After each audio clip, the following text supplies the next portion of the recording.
At long last, it's time for the biggest Hollywood event of the year. The 2018 Academy Awards are heading full steam ahead to the Dolby Theater for the Oscar broadcast on Sunday, March 4th. Nominations and ballots have been handed out, tuxedos rented, dresses bought, red carpet rolled out, champagne bottles will be popped, Vegas is taking all bets, and there will be snubs. Snubs! Snubs! On this extra special all-star edition of View the Right Thing, Wes, Steve, Joey, and Desiree all come together to hash out who deserves to win, who will actually win, and anything else worth betting on. Hey everybody, just a quick note before we get started with the episode. About halfway through, we lose the mic for Joey. It just doesn't come back. So she's going to be hard to hear for part of it. We apologize for it. Hope you enjoy anyways. And now it's time for View the Right Thing. Let's all go to the lobby. Let's all go to the lobby. Let's all go to the lobby to get ourselves a treat. Hey everybody, welcome to a very special episode. I mean, Dwayne's already done this part, right? This intro part.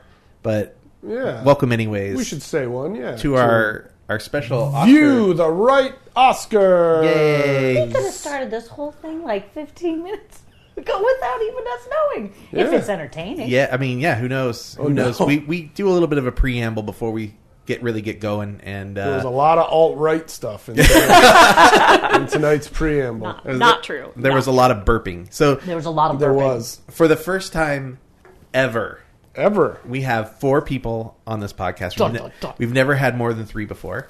Whoa. And we've got Steve. Hello, I'm Steve Moulton. You've heard me. We've got Joey. Hi, I'm Joey. And we've got Desi. Hi. Hi. And I'm Wes. But you probably knew that already.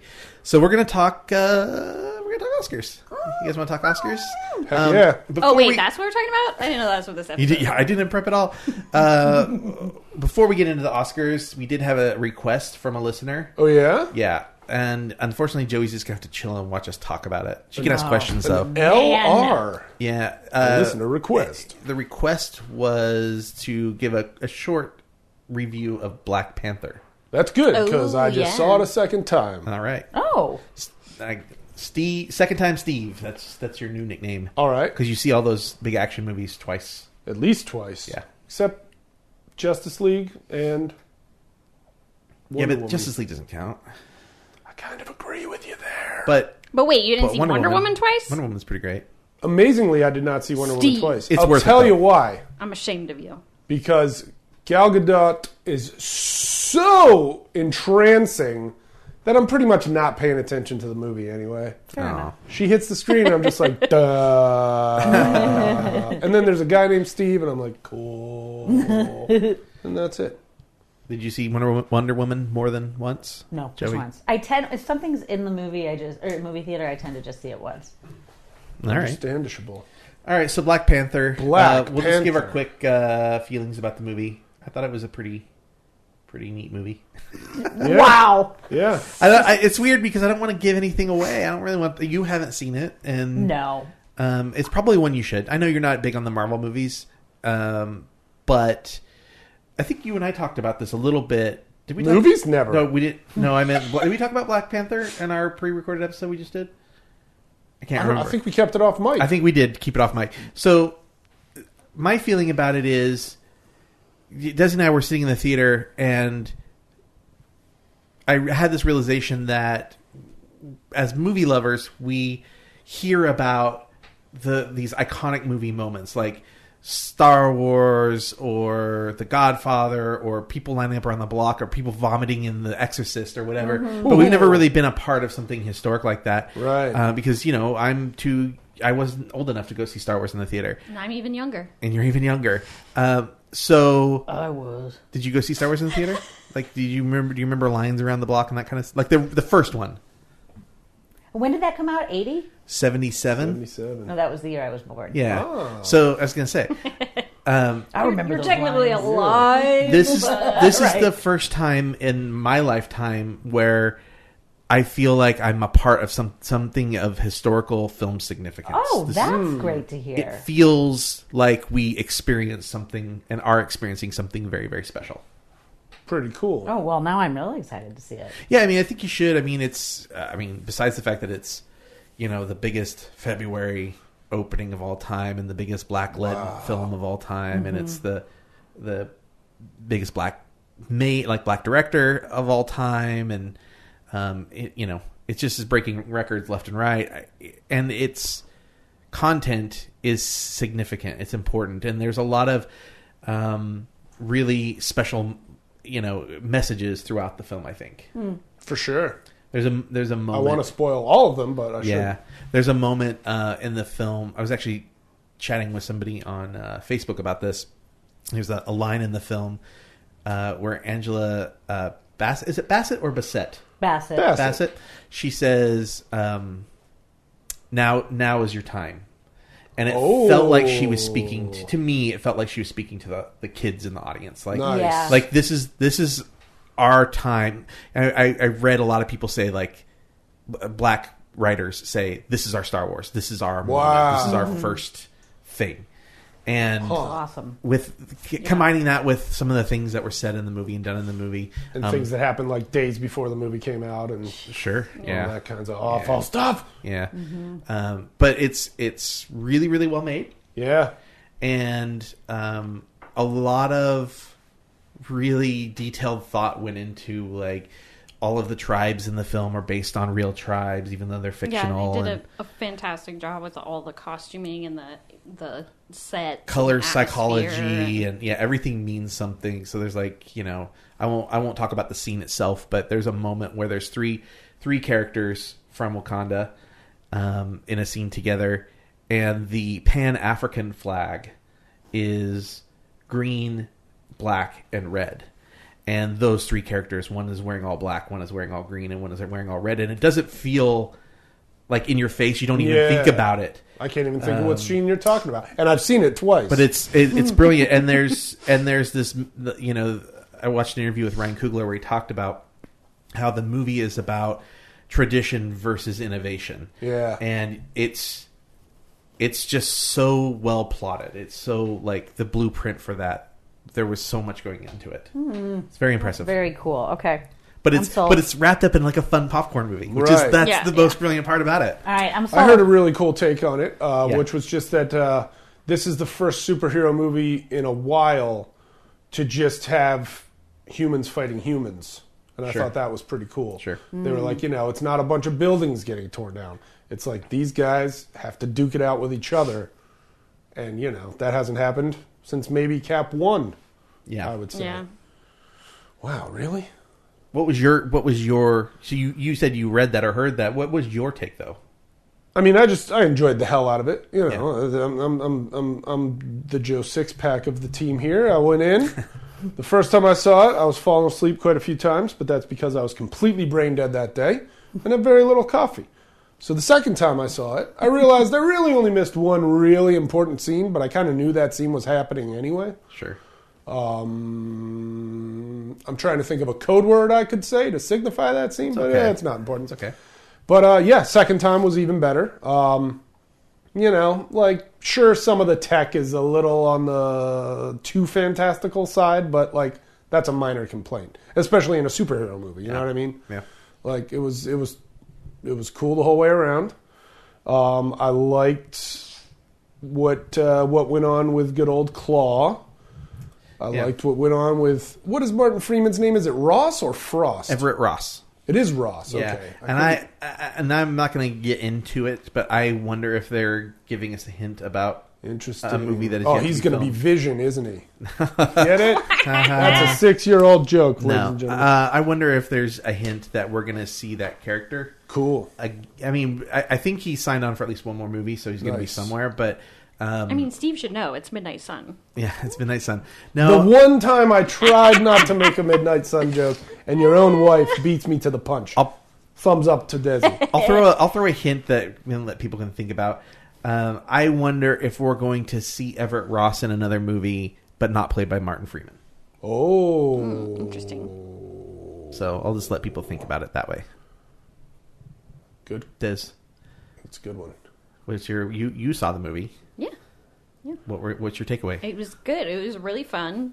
Mm-hmm. Like I said, I think they did an amazing job with all the like sets and costumes and all that stuff, and like making it feel like it was this crazy technologically advanced city, but it was still had all this like tradition, like steeped, Oh yeah, there's this you very know. like African architecture Yeah, buried yeah. within the very futuristic design of buildings. Yeah, you're right on. Yeah, I think. Oh, that's cool. Yeah, they did an amazing job with it, and yeah, all that stuff you guys already said.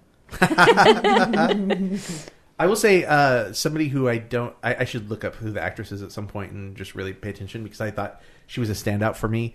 The young woman that played Shuri, the younger sister. Oh, in the yeah. film. She's in the new Black Mirrors. Is she? Yeah. I liked her a lot.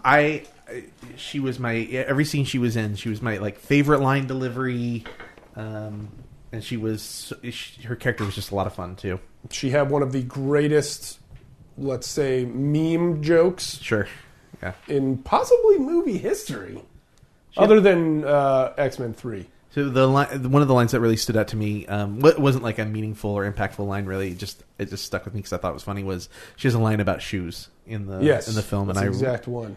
Yeah, I really That was hilarious when that happened, and I laughed harder the second time. Can I take 3 people to task who are not in this room? okay. Well, since it's not us, Saw the movie twice. yeah. First time I saw it, my buddy's like, "Hey man, don't you know there's nothing after the credits? Don't you know there's nothing after the credits?" And I'm like, "Bro, it's Marvel Disney.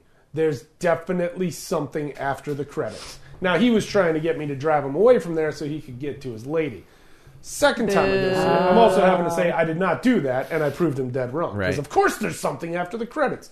Second time I saw it, I'm with 3 other people, and they all get up in the middle of the credits. I'm like, "You guys, it's Marvel Disney. There's something at the end." And they're like, "Really? Still?" And I was like, "What do you mean, really? There were still?" two credit cookies. Yeah. There was In the the middle movie. credits. Well, Yeah. the Is middle that what they credits call one- those credit cookies? That's what they're. Yeah. That's real cute. Okay. Yeah, I think that's as far as I know. That's the official like real. I like it. Oh, you looked up who played Shuri. What was her name? Shuri is Letitia Wright. Letitia Wright. She was Right. fantastic. She does damn good work, and her final Or Letitia. her final battle outfit is cool. Yeah, With that's the true. little- With the little chin, Yep. that was cool. So then my other 3 friends, the second time I saw it, were like, "What? They still do the thing after the credits?" And I'm like, "Yeah, of course they do. You guys, come They on." still got more movies coming out, right? We have like a giant, epic film coming up in May. Yeah. Of course they're going to have the new Avengers is coming out. Joey, she's yeah. looking at me like she's no. Avengers 3, So which is there's been a big arc that's going on from the start. Kind of started from the beginning of this. So they've been doing the Marvel films, what they call phases: phase 1, phase 2, phase 3. Phase 3 ends with a culmination of some big thing. It's going to be 2 films over 2 years. So we get the first one this year and the next one next year, and it's going to be. It's insane. as far as we can probably tell. Now, I haven't watched the trailer, but I mean, I've heard a couple of things. It sounds like it's pretty much every actor that's been in the Marvel films is going to be in these films. Oh wow. Yeah, they did some So some like class photo, like A 10-year Oh, wow. 10-year Yeah. reunion class photo where It was, everybody like, was in freaking it. everybody in it. Yeah, it was pretty great. Wow. even Clark Gregg.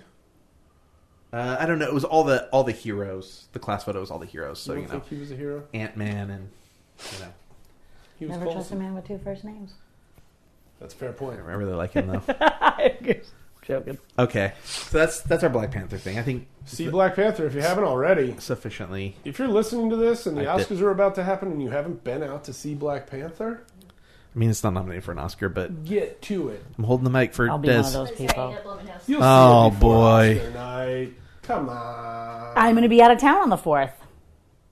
So I'll have to go see it in the next You week. see it before Oscar. What are you night, talking? is what You I'm guys saying. talking about I'm not saying when Joey's see it going to see on Black Oscar Panther? night. Yeah. I mean, Oh man, Joey's so behind on the Marvel though. I don't know. I am really behind on So here's what I'm Marvel. thinking, I Joey. understand. I think we should do. Just gonna throw this out there, and you think about it because I know Okay. you're probably not gonna. It's not. I know you want to it's- do the whole thing. No. with me. What I want to do is I want to do specific ones, like pick out the ones that are important to the big story, Okay. Right. and then just watch just those. Okay. Because there's a lot of like stuff that doesn't Sub. really matter. Yeah. Yeah. And there's some stuff that's like super fun. Did you see Ant-Man? No. See, I think you would like Ant-Man because it's more comedy than anything else, I think. Okay. It's pretty darn And it's fun. Paul Rudd. I mean, I who doesn't love like Paul Rudd. Yeah, if you like Paul Rudd, then Peyton Reed. it's pretty great. Yeah. Ant-Man's great. Okay. Thor Ragnarok was pretty great. Definitely got to watch Fraggle Rock? Thor Ragnarok? Fraggle Ragnarok. Thor I've Fraggle seen Rock? that. I would go see that. Like a puppet version of Thor. Yeah. How do I get out of here? Well, you see, Thor, you're going to have to talk to the trash heap. Nice. The trash heap. Remember the trash Yeah. heap? All about the trash trash heap. She's heap. the greatest. So we have Fraggle Rock, multiple seasons on DVD. Oh. Spoken. So Desi and I, we're talking about the trash heap. So Desi loves the trash heap. So there's a funny episode. We used to watch Fraggle Rock every Saturday morning. We would like get up and watch 1 or 2 episodes. That's adorable. And Yeah, we like rotate what we watch. there's a pretty great episode where, what was the episode about? They were like, it was a face your fears kind of a thing. Yeah, Because the Fraggles were like communists. They were like hippie dippy communists, which I'm fine with, whatever. But not that I'm fine with communism. I'm fine with Fraggles being communists. They're fictional puppets, folks. Exactly. They live underneath a house. Yeah. They Yeah. eat Or the the buildings store. of smaller creatures. Yeah. Oh, poor little dudes. It tastes like mustard, you know. But they The doozers Is that what it is? Yeah, It mustard. tastes like mustard, you know? That's don't say very poor little cute the way you doozers. said that. They live for it. Yeah. Remember, there's like an episode where the Fraggles are like, "Oh, you have to stop eating the doozers' buildings," and then the doozers get all sad because It like, ruined their lives. yeah, because they have nothing. They have like nothing to live for anymore. That's They're their like, purpose. Why I've we can't never build? watched this as an adult. Yeah. I need to start watching The this as doozer's an purpose adult. is like It's really interesting. Oh, is to provide, is to build and let the buildings get destroyed and rebuild. That's their whole like. That's their mission. That's It's their like, life. yeah, it's like the Each reason day for we shovel being. fuel, each day we work in silence. So there's a great episode where they go to the trash heap because I think it's a face your fears thing. He's like, I can't seem to find what my, what There's my like a thing like is. a legendary creature thing, and they have to Yeah. like find it and and face it and. so the trash heap is like, you've done it. You found it and you just fought it. And I think Desi especially lost her mind. That's Oh great. my god! It still makes me laugh just thinking about it. You just fought it. You just fought it. Now I'm assuming she's saying fought it. Fought it. Fought Fought it, it. as Farted. opposed to farted. Ooh, yes. just fought it. Fought Sounds like it. she's saying farted. It totally does. Yeah. That's cracks me up. awesome. Yeah. Do Doc and Sprocket make an appearance in that episode? Well, I mean, they make an appearance in pretty much every episode. Yeah. Good. Was Sprocket the dog's name? Yeah, the Sprocket big the dog. silly dog puppet. Yeah. So He's great. Yeah, you'd always do the head, the side to side head. So I have a favorite Christmas special, which is the Muppet Family Christmas, Oh yeah. where they go to Ma Bear's house. She's going to go to Tahiti, but then everybody shows up at her house, and it has the actual puppets of the Muppet Babies. It was like the Really? first appearance of the Muppet Babies, and Big Bird shows up, and Swedish Chef wants to cook him, and Oh, he would be delicious. you eat the gobla gobla turkey. Wait. Yeah. There's another She's another movie. freaking out. There's another movie. I think it's Muppets Take Manhattan That have the Muppet Babies. that have the Muppet Babies. There's a song in yeah. Okay. But this is before Was that that. before? This is before that. Oh, I there was a watched those old Muppet movies. in So- long. They're so good. I believe it. Anyways, she was going to rent her house out for the holidays. Oh, And the people she was renting her house out to were Doc and Sprocket. So they show up, as do the Fraggles. Oh. And Sprocket and the Fraggles come to an understanding. oh, that's It's great. pretty heartwarming. And then there, at the very end of the thing, there's a, they used to do those like post-credit things where they would all the cast would sit in front of the camera and they go, "We wish you a happy holidays." They did that, and it's Jim Henson, and it's Whoa. just like the most like heartwarming thing to see. That's great. That might have to be a new Christmas viewing for myself. I love it. It's a good one. It's hard to find. Yes. Okay. All those Muppets. Well, we talked about Christmas. We talked about Muppets. we Talked talked about about Black Panther. Panther, Ant-Man. Let's talk about the Midnight Marvel Suns. stuff. All right, let's get into the Oscars. This is gonna be a long episode, anyway. Because tonight belongs to Oscars. There may Or may not. or may not be drinking going on in this room. Oh yeah, that noise was just me Can pouring I just say vodka there into a totally glass. is? Okay. Should I just There, announce it? there may or may not be burping that happens in the. Yeah, it's been on. So just beware, everyone. Also, we're gonna do some mild spoilers. We're not gonna go into like huge spoiler territory. We won't ruin any movies for anyone, but Phantom Thread is all a dream. we will. I'm kidding, everybody. I didn't even see Phantom Literally Thread. no one in I this did room the- saw it. and I'm No, the no, only Joey one- saw it. That's right, Joey I'm saw the it. only one in the room who's seen Phantom Thread. Well, I hope I was wrong when I made that joke of a spoiler. That's why it was so funny. Sweet. Okay, so. We should talk about the trailer for that and how wrong that led everybody. Oh, really? It's a really deceiving trailer? Okay. We'll get to Phantom Thread. So there will be some discussion about plot and things that will be light on the spoileries, but just know they're there. If you're wanting to win your office Oscar pool or be the most impressive at your friend's Oscar party, this is the podcast for you. Yeah. Yeah. Or skip this podcast until you see all the movies and then go back No, and watch it. well, I guess if you listen to it later. Okay, so we're gonna. So I organized what order we're going to talk about each of these categories. Such a control freak. Based on, well, I didn't want to do the big stuff like on this No, list, I like know. actors first. I I know. didn't want to do that. So we're going to do a lot of the technical stuff, kind of get that stuff out of the way. But, Okay. But it'll give us an opportunity to talk about these different films. So the first category on the right-hand column for you guys, about halfway down, is sound editing. Sound editing. So, the people, the Foley artists and the people who make the cool sounds that you hear in the movies. Desi, you want to lead us off with... Sure, why not? So, a refresher. Like last year, everybody gets to pick which one they think is going to win, and then they also get a second vote of which one they want to win. I want to change mine. So Too late. the one they think... Joey's having buyer's there's remorse. a score system in which the one, if they're correct about what they think is going to win, they get 2 points. And if instead it's the one that you wanted to win, you get 1 point. Mm-hmm. All right, Des, And what if you're correct about both? you get 3 points. Nice. I'm uptight as hell about Okay, this. sound editing. The thing I think is gonna win, or that I put that I think is gonna win, is Baby Driver. Okay. Yep. Boom. But I put that I wanted Blade Runner to win Oh, nice. because I mean it's like a future-y movie, so there's lots of like Sure. flying car sounds and Sure. Yep. all kinds of androids getting slimed out of a pouch. Let's yeah, be that- appropriate. Sorry, I like that you Sorry, brought up replicants. the slime, the gross. android coming out of the pouch. That's pretty Yeah. good observation. Not to mention that Elvis scene. Yeah. Oh, yeah. That was really cool. Some Yeah, that creative was really sound cool. editing. But Baby Driver, like that whole movie revolves around sound. Mm-hmm. So I don't know. I thought maybe that might win it. Okay, Joey, what do you got I put Baby Driver. for both? Yeah, and it's funny. I don't like the movie. Yeah. But if it had anything, it had choreography, and it had choreography with its sound. And Okay. I think if it's going to be noticed for anything, Yeah. it should be noticed for that. Okay. Steve? I do think Baby Driver is going to win. I do think Blade Runner 2049 should win. Interesting. See, that's what I would have done. You want to know? You want to know what the most interesting part about this is for Baby me? Driver for both? Yeah, I understand. shat the bed. I Well, you don't. might get 3 points. I don't think either of those films are going to win. Nice. All I right, let's hear it. think Cocky Dunkirk. You're going to McCuckerson. say Dunkirk. I think Dunkirk is going to win. I think it's hard to bet against war. Yeah, for sound editing. Yeah, For sound stuff, I think it's really hard to bet against a war film. Good point. I think besides just that, there's such a variety Yeah. of sounds that you hear in the film. The different planes and the boats and the people on the beach. And the I didn't bombs see and- it, so I feel like a Bane's Yeah. voice. jackass. Bane's voice was not in it.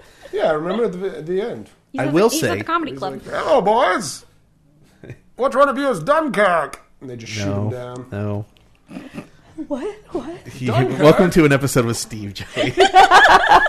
So I picked Baby Driver as the one I wanted to win because I do love the film, and I thought beyond the editing with the music, because that's not really what we're talking about exactly, the timing of like car screeching, Right, and- yeah. I mean, it's not even the I just timing, think but the sound. I think it's all choreography. Like It that is. It's whole a ballet. movie is The whole movie is choreography. a ballet. I totally agree. I want it to win. I don't think it can beat Dunkirk. I think Dunkirk's. I think that's an absolutely fair assessment. I'd be Without happy saying it. if Dunkirk didn't win. I mean, nothing against the Dunkirk fellas, but go Baby Driver. All right, moving on. All right, No, Joey. Spacey's in it? Sound mixing. So this is sort of the balance in the film. This I went to Dunkirk, both. Oh, interesting. Because I don't really know a lot about sound mixing. Sure. So I just thought war and multiple things, and that's what made me think definitely a war movie. Yeah, and it's difficult to get war movies balanced correctly, so where you don't feel completely overwhelmed by one. Like sounds don't feel like they just come out of nowhere. There's a method to the madness. I think you're right. I think you're onto something there, Steve. I stuck with the same exact picks. I think Baby Driver will win. I want Blade Runner 2049 to win. Gotcha. Cells, interlinked. Cells. Oh yeah, Cells. interlinked. You get it. You get it. I picked Dunkirk, and I want Baby Driver again. All right. So what if I get sound editing wrong for Dunkirk, and then I get sound mixing right for Baby Driver? So mine just flip. I can't. No, I'm just trying to like skirt the totally rules. Like, Yeah. You looked at me, Wes, like I was fucking crazy. I was trying to understand what you were saying. I was like, what? what is she talking Oh my about? god. Okay. I was like, I thought it was a pretty easy to understand idea, but maybe I made it too. Did I Joey's make a it too little more dense complicated? than we thought she was. All right, what'd you pick, Des? Sound mixing. I picked Dunkirk. I think is gonna win. Uh-huh. I put for my want to, and I put Star Wars. Oh, interesting. I mean, there's a That'd lot be of sounds. cool with I mean, Star Wars it's winning. basically a war movie if you think about it. I mean, like there's a It's lot a of Star War to be. right. Yeah, there's a lot of battles happening, and Thought it there's that way. there's lots of battles. There's lots of battles, and there's future sounds. You know, like Okay. like there's I'm sorry. Far a long time ago, there's past sounds. Yeah, a long time ago. Come on. Technology. We'll say technology sounds. Got it. Like Space sounds. laser guns and spaceships and Digi sounds you know, of the future. lightsabers. Yes, I am a human. Yeah, very human. Squishy animal milking sounds. Oh yeah, the porgs. The Porgs. porgs. But when you're talking about the sounds specifically, or are you talking about the mix of the sounds? The mix of sounds. Because I think Pretty there's upsetting. so much going on sound-wise in Okay. that movie. I think, Okay. I think it's got a shot. All right. All right. That was 2 quick categories down, you guys. Bing, bing, Booyah. bong. We haven't gotten to the movies that we're going to spend a lot of time talking about. Yeah. All right, Steve. Yeah. Live action short film. I pretty much threw darts at a board on this one. Okay. I think The Silent Child will win, Okay. just because it sounds like the type of movie that a lot of people will just vote for. Sure. And I think My Nephew Emmett should win, because You like Emmett Otter's joke? Emmett Otter's joke. Yeah, Bank I knew it. I knew it. Totally thinking that same thing. So there you have it, folks. I haven't watched any of those. Those are my picks. I also have not seen any of the live action short films, so I just picked one that I've heard people talk about. As just was like, okay, I've heard people talk about this one, so I'm going to guess that this is going to win. And since I don't really have a good opinion about what should win, because I haven't seen any of them, I just made that pick the same. Just doubled down on DeKalb Elementary. Oh. I realized that after I said all that I hadn't said what the Yeah, I title was like, was. and your pick is. You doubled down on DeKalb Elementary. you're saying. Yep. Okay. Well, unlike these slackers, I've seen every single one. Just kidding. You're a filthy, I was going to be like, single one. I'm so impressed by You're you Sounds right like now, fake guys. news. filthy liar. Literally not even heard of Oh any my of God, these. rolled away. I went with for both picks. I went with Watu Wote / All of Us because I don't know. It sounds cool. Girl, Watch your I mouth. think we're like 4 for 4 right now, which is Wow. hysterical. Oh my god. So I straight up Maverick, because I haven't seen him either, and I went all in, which is it's Maverick. I haven't seen my hand, Like and with I'm James going Garner? all in. Yeah. Whoa. James Watu Garnered Wote. it. I totally James Garnered it. Watu Wote. Watu Wote. Okay. All right. Anything else you want to say about it? No, because I know nothing. All right. So I'll lead off. Animated short film. I picked Lou because I think that's one I've heard the most about. Mm-hmm. The one I want to win, I actually have seen. So, and this is one probably the only one Desi's probably seen too. It's called Dear Basketball, and it is So when Kobe Bryant retired from basketball, he wrote sort of a love letter to the sport of basketball and for his career, and sort of like thanking that and sort of thanking the fans and stuff. And they published it, I think, in the LA Times. And we went and saw John Williams last year. It was a really cool experience. So we're sitting there, and John Williams talks about how he got a call one day that Kobe Bryant wanted to have lunch with him. And he was like, I guess, okay, that's cool.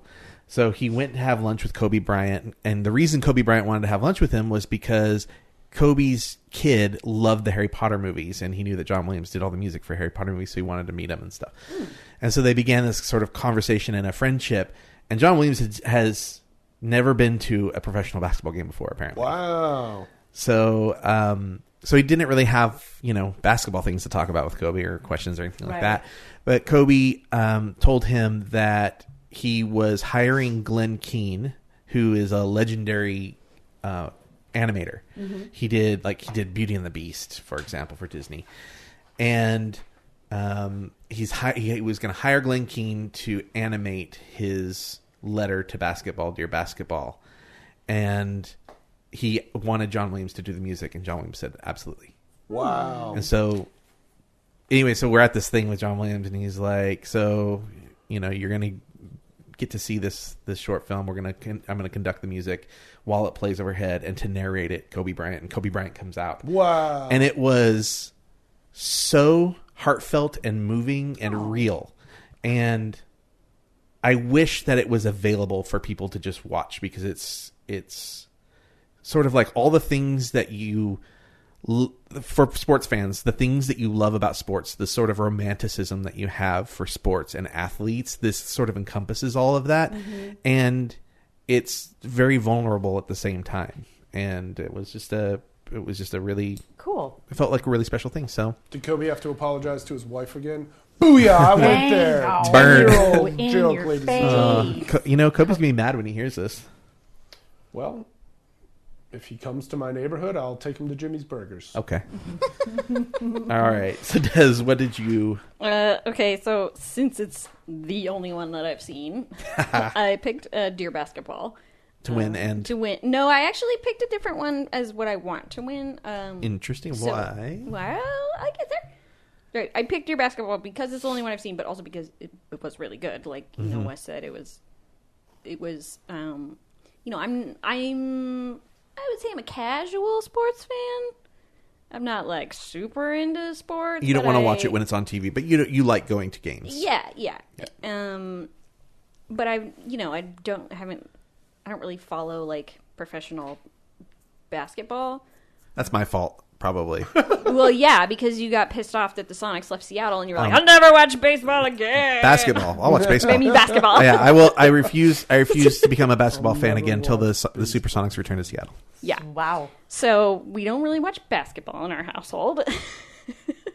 Wait, you only watch baseball in your house? We only watch baseball. Football. We watch football. We watch football. What's football? Yeah, Steve. What's football? Yes. We have a divided household when it comes to football. Oh yeah. Oh, really? Oh yeah. Yeah, we're not. It's very Pats it's very Browns. contentious. It is. It's Really? not. It's No. not. It's not that contentious. It's Seahawks, which is my team, the best team, and And it's my team, which Stinky is Cheese the Packers. actual best team, the Packers. Whoa, we're all. Later, you guys, I'll send you guys photos of Desi. I'm from Chicago, so I'm a Bears fan. Oh yeah. Right. Later, I'm gonna send you some photos of a completely destroyed Desi watching the Seahawks destroy the Packers. Nice. It I'm like is- literally crying into my cheese hat. It's pretty great. It's pretty great. I get to do this. Oh. Steve 7 doesn't care. Super Bowl rings. Oh, Oh, geez. God. Yeah, 7 yeah. rings. All in my home state. Yeah. I don't pay attention. Well, 6 I guess for they. the Steelers, 1 for them Eagles. Yeah, the Eagles. Finally. Yeah. Finally. But like I said, I'm not like a super. I love sports as a group activity. Like I was a cheerleader, and I love going to games, and I love like the atmosphere of like the camaraderie of yeah. like cheering don't for need your to team follow in it, person. though. But yeah, I'm not necessarily like checking the scores on or doing fantasy football or Yeah. anything like that. So it was seeing the perspective of the sport from someone who plays it in a way that was very accessible, and it was, you totally understood moving. it. Yeah, exactly. Yeah, I gotcha. And the animation's really good, and obviously the music's good because it's freaking John Williams. Yeah. I mean, you can't really go wrong there. Now, he did the music for Mac and Me, right? Steve, Jesus, what is wrong with you?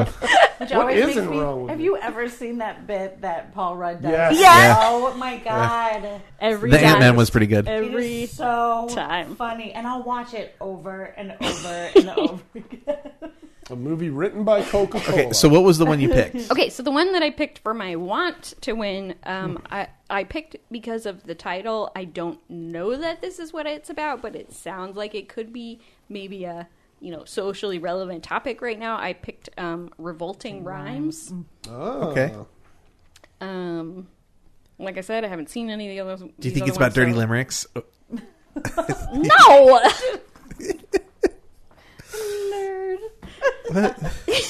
That's totally relevant right now. It's not dirty country, Wes. Dirty country. Oh boy. Dirty country. You think it's about rap? I think it's about probably rap and socially relevant. All right, listeners, lyrics. educate us because we don't Because know. I literally have no idea. I'm just a total shot in the dark. If you know what Revolting Rhymes is about, tweet that's what I at picked. VTRT Movies. Yes, please. Yeah, do it. For the love of God, tweet us. All right, Joey, what do you got? It's not interesting because, again, I mavericked this one. I just went with negative space because that's how I felt about this entire category because I didn't see any. I love negative space as a concept. Oh, yeah. I worked on a film called Negative Space. Was it Did this you film? Was really? it college? Was that No, it was hanging here. around? That was here. Oh, it was here. Yeah. Okay. All right. You doubled down on negative Double space? down on that guy. Alrighty. There, there. I think Dear Basketball is going to win. I had absolutely no idea what it was about until you just explained it. Okay. But I figure it is basketball season. It's true. It is basketball And we season. do live in Laker City, so, probably a lot of Lakers fans in the academy. And then, but what I want to win Sorry. is Lou. Lou. Because I have an aunt who goes by Lou. Okay. I love that name. Lou. Yeah. Louise. Yeah. Good old Lou. All right. Next topic. Next. Documentary Category? short subject. And we're going to Oh. start with Steve. You jumped way far around. There it is. Yeah, it's just to the left. Documentary short subject. I think heroin, spelled both ways, is going to win. And I have no idea why. I'm just throwing darts at the board again. I figured, hey, it's about heroin. Heroin's a big problem. I bet a lot of people watched it. And I think knife skills should win because I have sweet knife skills. Okay. I've seen neither movie. All right. Joey. I doubled down on knife skills Knife skills. because I Doubling want some. down. Got to get those knife skills. All There are right. classes. I doubled down. Her glasses. This may come as a shock to anyone who lives in LA. Heaven is a traffic jam on the 405. Heaven is a traffic jam on the 405. I There's- doubled down on it because just wishful thinking. Sure. I wish it was heaven. It's really the opposite of heaven. Right. But Especially if you drive stick. yeah, I mean, honestly, I drive on the 405 sometimes, which is normally like you avoid it at all costs. Yup. But because I have a clean air vehicle, I get HOV stickers, so I Yeah. can drive in the carpool lane, which pretty makes nice. it not quite as bad. Hey, look. Right. You know what, Joey? If you cared about the environment, maybe you'd have a different opinion. I'm just an asshole. Joey, Joey's leaving. I'm trying to go find an Anti-Earth. ice cube. Don't go to the bathroom with your mic I'm pack not- on. She's just stepping out. We're going to hear her. So the listeners are going to hear Joey Stepping opening out the fridge, with looking my I for also ice. really like to She- crank up my jams and sing like super animatedly when I'm stuck in traffic on the 405, just hoping that maybe I'll make somebody else's day a little bit better. Yeah. You might wind up in a viral video. I'm watching, You're right, yeah. I'm watching the audio meter for Joey getting ice in the other room. It's pretty funny. Oh, that ice really She picks just brought up. the whole ice thing in here. We're watching your little audio meter go. I was trying not to be loud. Speaking Oh, of look, Ice, even I Walt's just got like, to "What's go to going the on?" premiere for Walt's Ice the poking his movie. head out. Steve's in a new movie. Okay, no, Ice no, the sit movie. here. Check Sit it here. out. By the time you're hearing this episode, Sit Ice down. will be available on Amazon in just a few days. Wait, you're in a movie called Ice? That's Ice the movie. the movie. like Fart the movie. Sort of, but about They have the same figure plot. skating. Oh, what? Oh, What bird. if they were? That'd be funny. sad. No, this is about Olympic figure skating hopefuls. And Okay. They're good. It's interesting you picked Heaven is a Traffic Jam. There's 2 traffic titles. There are 2 traffic You could have hedged titles. your bets with the traffic titles. I could have, but I went specifically with the 405 only because I know how shitty it is. It's real shitty. Once again, Right. I went with the Talk because I haven't seen any. You sharing things over there? Joey, Talk. jeez. The talk in the town. Oh, Edith and Eddie. Edith and Eddie. It's not about the famous dry cleaner in Burbank, right? No, that's Milt and Edie. Milton Edie. I was way off. But they do great work. They do great work. They also have popcorn. They have Yeah. they have great fluff and fold option there. Heck yeah! They also gave me a free selfie stick once and a free back scratcher. Oh, nice. You give out those freebies. They're the best. I've seen them at Misty's house. On my first visit, they gave me a bag with a tape measure, a weird little, I'm guessing, fridge magnet shaped like a plastic bag, All right. It's so random. Milton Edie emery boards. Did it have Post-it notes in it? I've got Post-it notes. I didn't get post-it notes. Hanging and out some at candy. Oriental Trading for way too long. Have you ever seen that catalog? Maybe Oh that's yeah, Oh, yeah. yeah. Maybe My dad that's was a it. dentist for years, and so he had the treasure chest, and he would order from Oriental Trading. That's all that shit is. I also got a circle with every color highlighter marker around it. Oh, I know. Oh neat. yeah. That has come in. I got one of those. very It's like handy. a paper, like mitt, like you put it over your hand, like a mitten, kind of, and it's sticky. It's got like a paper, and you peel the paper off, and it's sticky on one side, so you can get your lint off. Nice. Of all the things we talked about on this podcast, Folks, if you live in the Prizes- beautiful San Fernando prizes Valley, from visit Milton dry Edie's cleaners is the Dry strangest. cleaners, 24 Well, hours a day. but- It's very It is- close to Bob's Big Boy, And it is the dry Yeah. cleaner to a lot of like studios take their costuming stuff there, and like the ones that aren't big enough to do it themselves. Because they work 24 hours a day, Exactly. and they'll same day laundry service. I'm telling you, the fluff and fold though. Yeah, Really? If you don't want to wash, dry, and fold your own clothes, they wrap it in pink paper and tie a bow around it. It's adorable. it's pretty great. Got an immaculate 1948 Chevy panel truck out front, pink and black.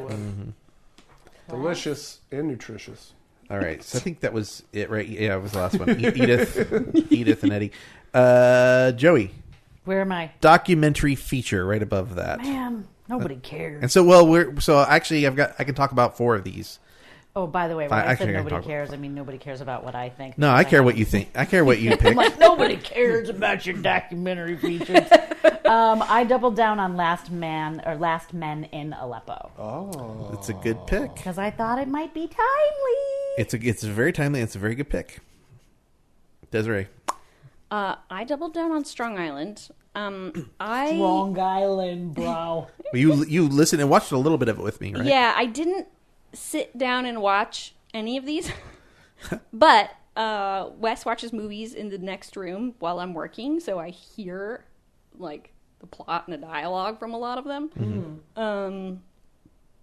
Last Man in Aleppo I thought sounded good, but like we just had basically this documentary It was a short subject last year. Yeah. Oh. So I don't know. I felt like we were kind of rehashing the same subject there. Yeah, I can understand that. What is the subject of Last Well, Man in Aleppo? Well, do you want to? Well, okay. the one last year was called the White Helmets. Oh, okay. So Yeah, it's this about guys who they're just like normal dudes in Right. Aleppo who are like, we got to do. And there's bombs going off everywhere. We got to do something, and so they just They try get to in vans and drive and pull babies try to- out of rubble. pull people out of the Jeez. rubble and stuff. It's pretty intense. So I'll get a little spoilery. I won't spoil the whole thing, but so this is a really good follow up to White Helmets. White Helmets was the short documentary feature from last year. I can't remember if it was on Amazon or Netflix. I'm gonna guess maybe Netflix because this one's streaming on Netflix now.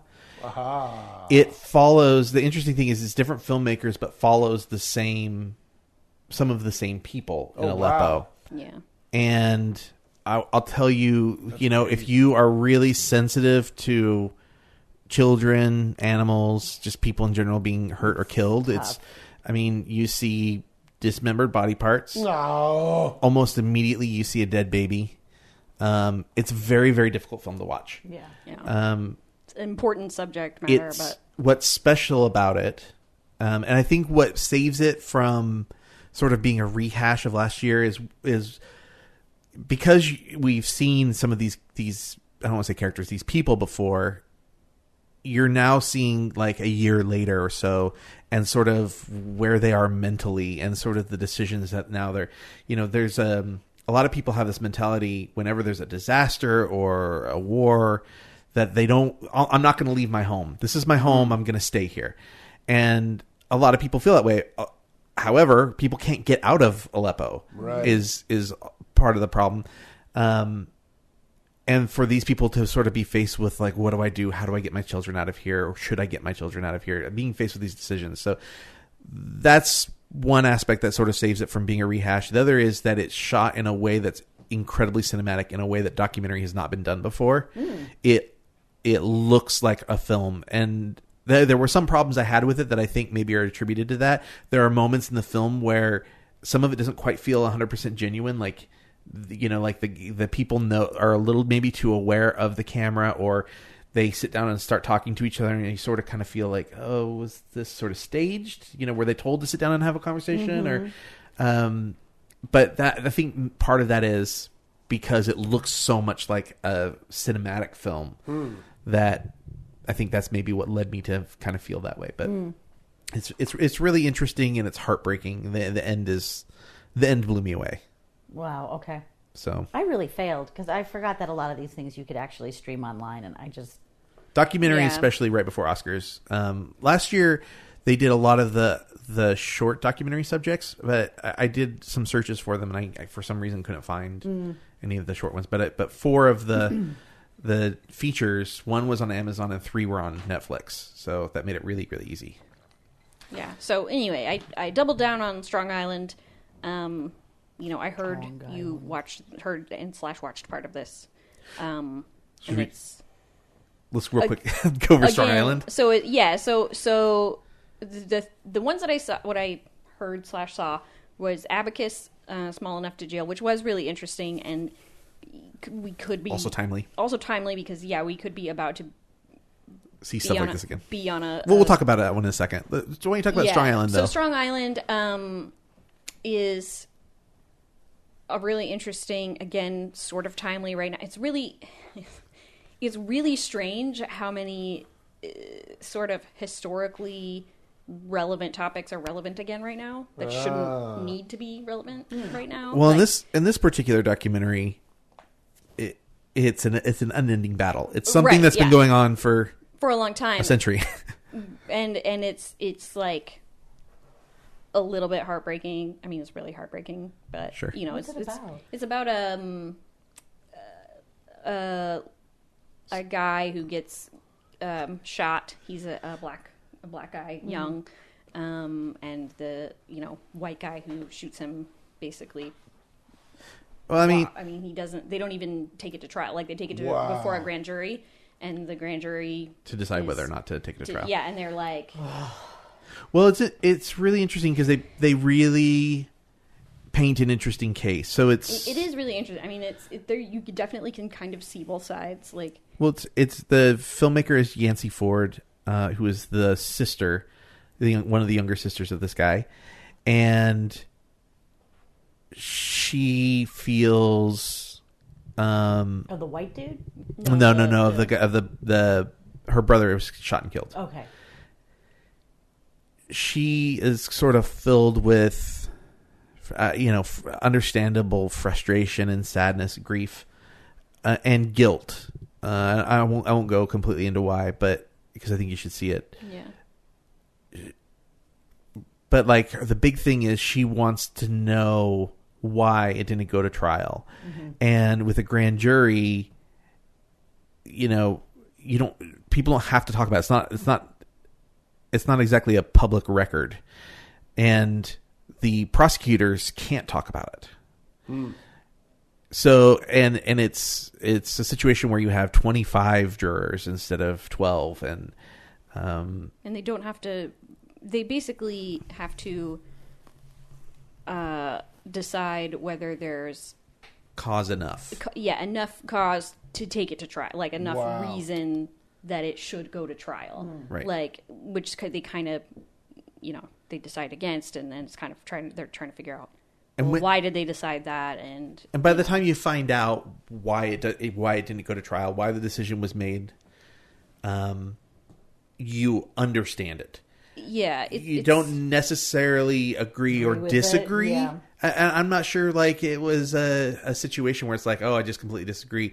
So small spoiler. The jury was made up only of white people. Who? Hang on. Is this in the what? United? This is in the United States. Yeah. Yeah, it's in New York. It happened. I Like mean, Long in the Island? 90s. Okay. in the 90s. Yeah, it's that, and that's what I'm saying. Like it's interesting. It's unfortunate, like how many of these issues are still kind Prevalent. of lingering Yeah. and prevalent right now, Yeah. and it's frustrating. Yeah. I think there's enough knowing enough about based on evidence I can understand the decision that was made, but based on there are enough things to make you go, well, more needs to be explored, possibly. Okay. So Interesting. it's not a I don't mean to pun not intended. It's not a black or white issue. It's it's Could have said cut and dry. okay. Cut and I dry. see but I see what you're saying. I mean, Yeah. Yeah. That's why it's fascinating because Yeah. even though it brings up again a major issue that we are dealing with, even in the current state, it shows more complexity. Yes. Yeah, and it's a lot about the family dealing with their emotions with the whole Right. situation too, and like even this much later, many years Yeah. later, like how they're still like, Jury race aside, there is one piece of evidence that makes me feel like they should have gone to trial to explore it more. And it's not really talked about or discovered until kind of the end, so I don't want to really say what it is. Right. But there is a little piece that like I can understand why it didn't happen, but there's a big thing in my mind that's like, well, it should have been talked about more. They should have had some investigators, or they should have had somebody arguing on behalf against that piece of evidence. Yeah, So- yeah. That's the crazy thing about documentaries, though. Is that you are getting someone's version of the story, their Yeah. edited version of the story. Sure. And I watched The Staircase. I don't know if you guys are familiar with it. It's like a 7-part series or whatever. I would love it if you guys got into this and we could talk about it, because my opinion as to whether or not this guy should have been convicted or not varies greatly from most people's opinion. Yeah. Until I listened to somebody who had done other research on it, and I went, ooh, oh, I didn't know that. You know what I'm saying? right, yeah, So yeah. I thought, oh man, like, do I go back and watch it again, or is there this thing where I predispose myself to whether somebody's guilty or innocent based off of my own stupid, weird judgments that I'm unaware of, or instinctual judgments, things like that. Yeah. Right. But that is the one thing you have to hopefully see all of in a documentary. Sure. Right? Yeah, and it is, like it is interesting because the first half of this film you're like, holy crap, why didn't this go to trial? But then by the end of it you're kind of like, okay, I can see why I understand. maybe this didn't Yeah. like. So she did at least show some of both sides. Like Yeah, she wasn't trying to be totally one side. right. Yeah, which for for being the guy's sister is really difficult. Yeah. 'cause she's angry. Yeah. So that was the one you thought is going to win? yeah. I doubled You down. doubled on down. Okay. So I did. Sorry, excuse me. I picked Faces Places. It's the one I haven't seen Interesting. to win. Police, because it rhymes. It's one. It's Easy. It's one that's being talked a lot about. It's also about historic woman filmmaker Agnes Varda, who's French. So, and I think people love her, and I think Hollywood tends to, Pat itself on the back. pat itself on the back a lot. That's a really nice way to, a clean way to say that. So this is more of an academy thing. Is what you're yeah, saying? Yeah. and because she's like this historic female director, I think that's also a piece of it, especially in this climate. And it's about her friendship with another young filmmaker and sort of this unlikely pairing of this young and old together and how goofy they are and stuff. So So I think that's going to win. It's not what I picked. What'd you pick? For my want? My want is Icarus. Oh. I really talk about a film that's timely. So you Flew saw too it. close to the sun. Isn't that Icarus? Yes, that's Icarus, but that's not what this is about. So, Trying to escape the Minotaurs. as you know, because the Winter Olympics have been happening. They have. Oh, that's what that was. I couldn't say Yeah. which one it was, but I did hear. So I don't know most if you've of that. noticed Russia doesn't have their flag represented at the Really? Olympics, and that's because of the doping scandal.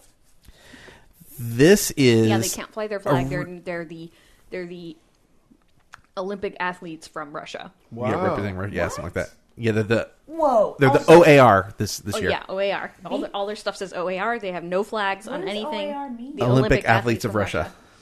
Okay, this is weird. Also, did you hear about the curlers who are there's like I think some Canadian curlers are in a doping scandal now too. Yeah. Yes, Oh, which is Oh, my hysterical. Yeah. I know, right? Of all the sports I to like know. dope for, Curlers. like, oh my gosh. So wait, what with this? So this is bigger than just the fact that the Olympics are going on right now, and bigger than the fact that it's sort of steroids and performance enhancing things in this era, which is really common, but it's also a Russia thing, which I think is really, really important right now. Yeah. And so the documentary starts with a guy who is a hobby cyclist. Like he enters into races for fun. He's an amateur. He's not a professional. He's always kind of dreamed and wished he could be a professional, like, idolizing Lance Armstrong and stuff. And then, of course, that whole thing happened. Piece of poop. So he knows that there's got to be lots of people doping Yep. in these cycling things. So he decides, I'm going to enter into the toughest amateur race, and I'm going to do it clean. Wow. And then next year, I will have spent a year doping, Wow. and I'm going to do it dirty. Okay, this is freaking me out. By the way, I know somebody who worked. He was an actor. I don't want to out anybody. Sure.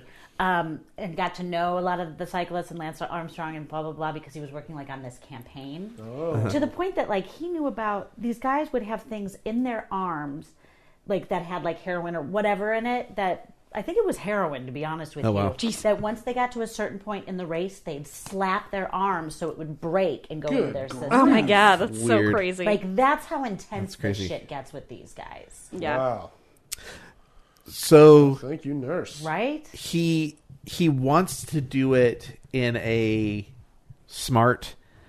So not only does he want Healthy way. to, not only does he want to do this and see the difference, he wants to be careful because of his health, but he also wants to cheat the system and prove how easy it is to do it. Okay, I like it. So he enlists the help of somebody. First, there's an American, and the American's like, ultimately, like, I can't be attached to this. At the end, like, he starts to kind of go in with him on it, and then he's like, I can't do it, but I can recommend someone else. So he recommends this Russian guy, and this Russian guy is the head of the Olympic research laboratory in Russia. Oops. And For his for WADA. So Oh, his for WADA. his responsibility is to basically make sure that nobody's cheating the system. Wow. Yeah.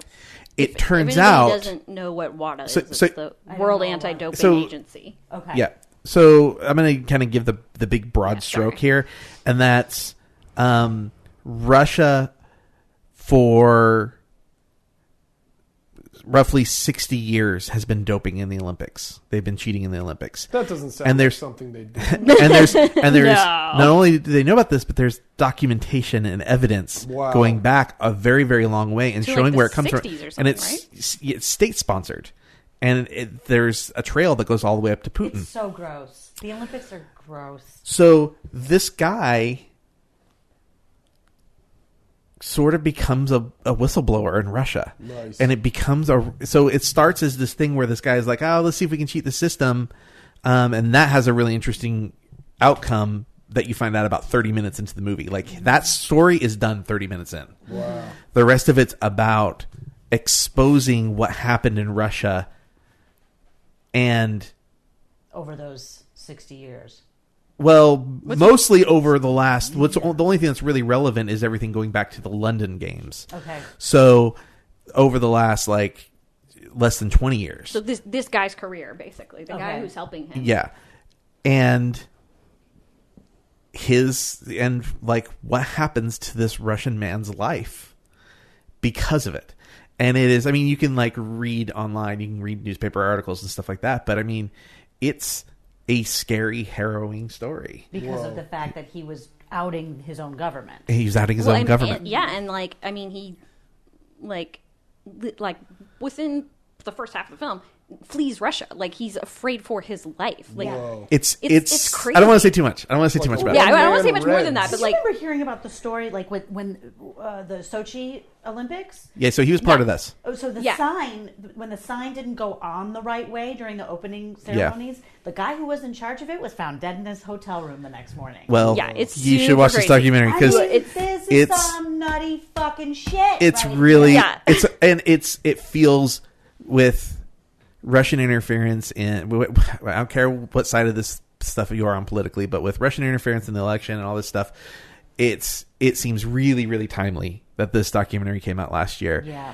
And it is really just compelling all the way to the end of the film. I highly Okay. recommend it. So that's the one I picked for I want to win. Icarus. But I think I think the voters are gonna go lighthearted instead. I think they're gonna, like as you said, pat themselves on the back because it's like, hooray for Hollywood. Yeah. We'll see. Well, Hooray I'm for so excited. I mean, I also Hollywood. love documentaries, so thank you for giving me a brief rundown as to what all these documentaries were about.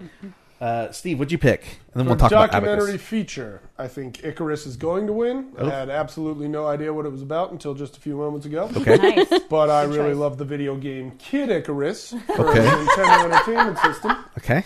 And Fair I enough. love the Fable of Icarus. Okay.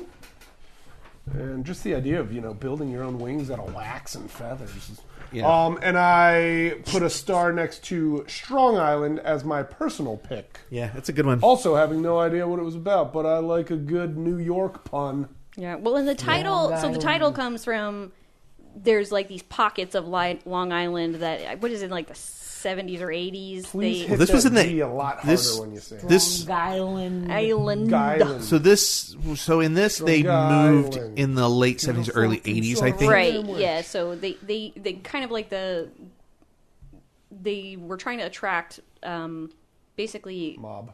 government Oh. Employees. employees to The other live one. in Long Island, and there's like these pocket neighborhoods legal that are one. like, they're decent neighborhoods, but Yeah. they're all black people. They're all segregated. It's They're like segregated neighborhoods. imagine basically. It's super weird. Think about when you see maps of gerrymandered districts. Yeah, it's like that. It's like that, but instead of it being like a Republican versus Democrat, it'd Or be Los Angeles highway patterns. okay. Same thing in Chicago. Yeah. So it would be like this is like an all black. So this like 20 block radius is all black, and then this one's all white, and this one's Hispanic or whatever. yeah. And they're interestingly they're like not this like stereotype that I think most people would have in their heads, like, oh, the black neighborhood's like ghetto or whatever. it's It's not like nice. that at all. It's like a beautiful suburb. But they're like still like if they leave their neighborhood, they're completely they like, take ostracized. They Like, take they things into can't- their own hands at that point. Wow. Yeah, and they there's they said it was something like it was deceiving, like because like the houses were inexpensive, but like the taxes were high and the schools were crappy, and like it was really, they kind of got almost like suckered into it, like a shiny wrapper, and then Yeah. it's like poop inside instead of chocolate. Like Yeah. it's, Well, the mom talks about like having to take more jobs out and how the dad, she would be leaving and going one way on the highway, and she would see her husband coming home Wow. on And the they'd, highway. like, And they would honk honk at and each other. wave at each other because they were just constantly working and never Yeah. really seeing each other. just Two trying to ships like passing in the keep night up kind of with thing. So that's their what's mortgage and going on. their By the way, if we could title this episode, I think it could be poop in a shit- shiny wrapper. or shit chocolate. Shit chocolate. So close to Easter, though. Feels like better than chocolate shit though. Somehow. So nobody picked Abacus. Small enough to jail. I have no idea what it's about. So Desi was right. I think it's also really timely. It's all of these topics are really, and I think that tends to be the Why case with they're documentary. nominated. Yeah. Abacus is about a small bank in Chinatown in New York City, and this family who owns the bank, runs the bank, the father was a lawyer. Most of his kids were or are lawyers, who just was like in love with It's a Wonderful Life. Oh, And the idea of community and helping your community and giving people an opportunity. And so he opened a bank. Desi's drinking over there. Yeah, sorry.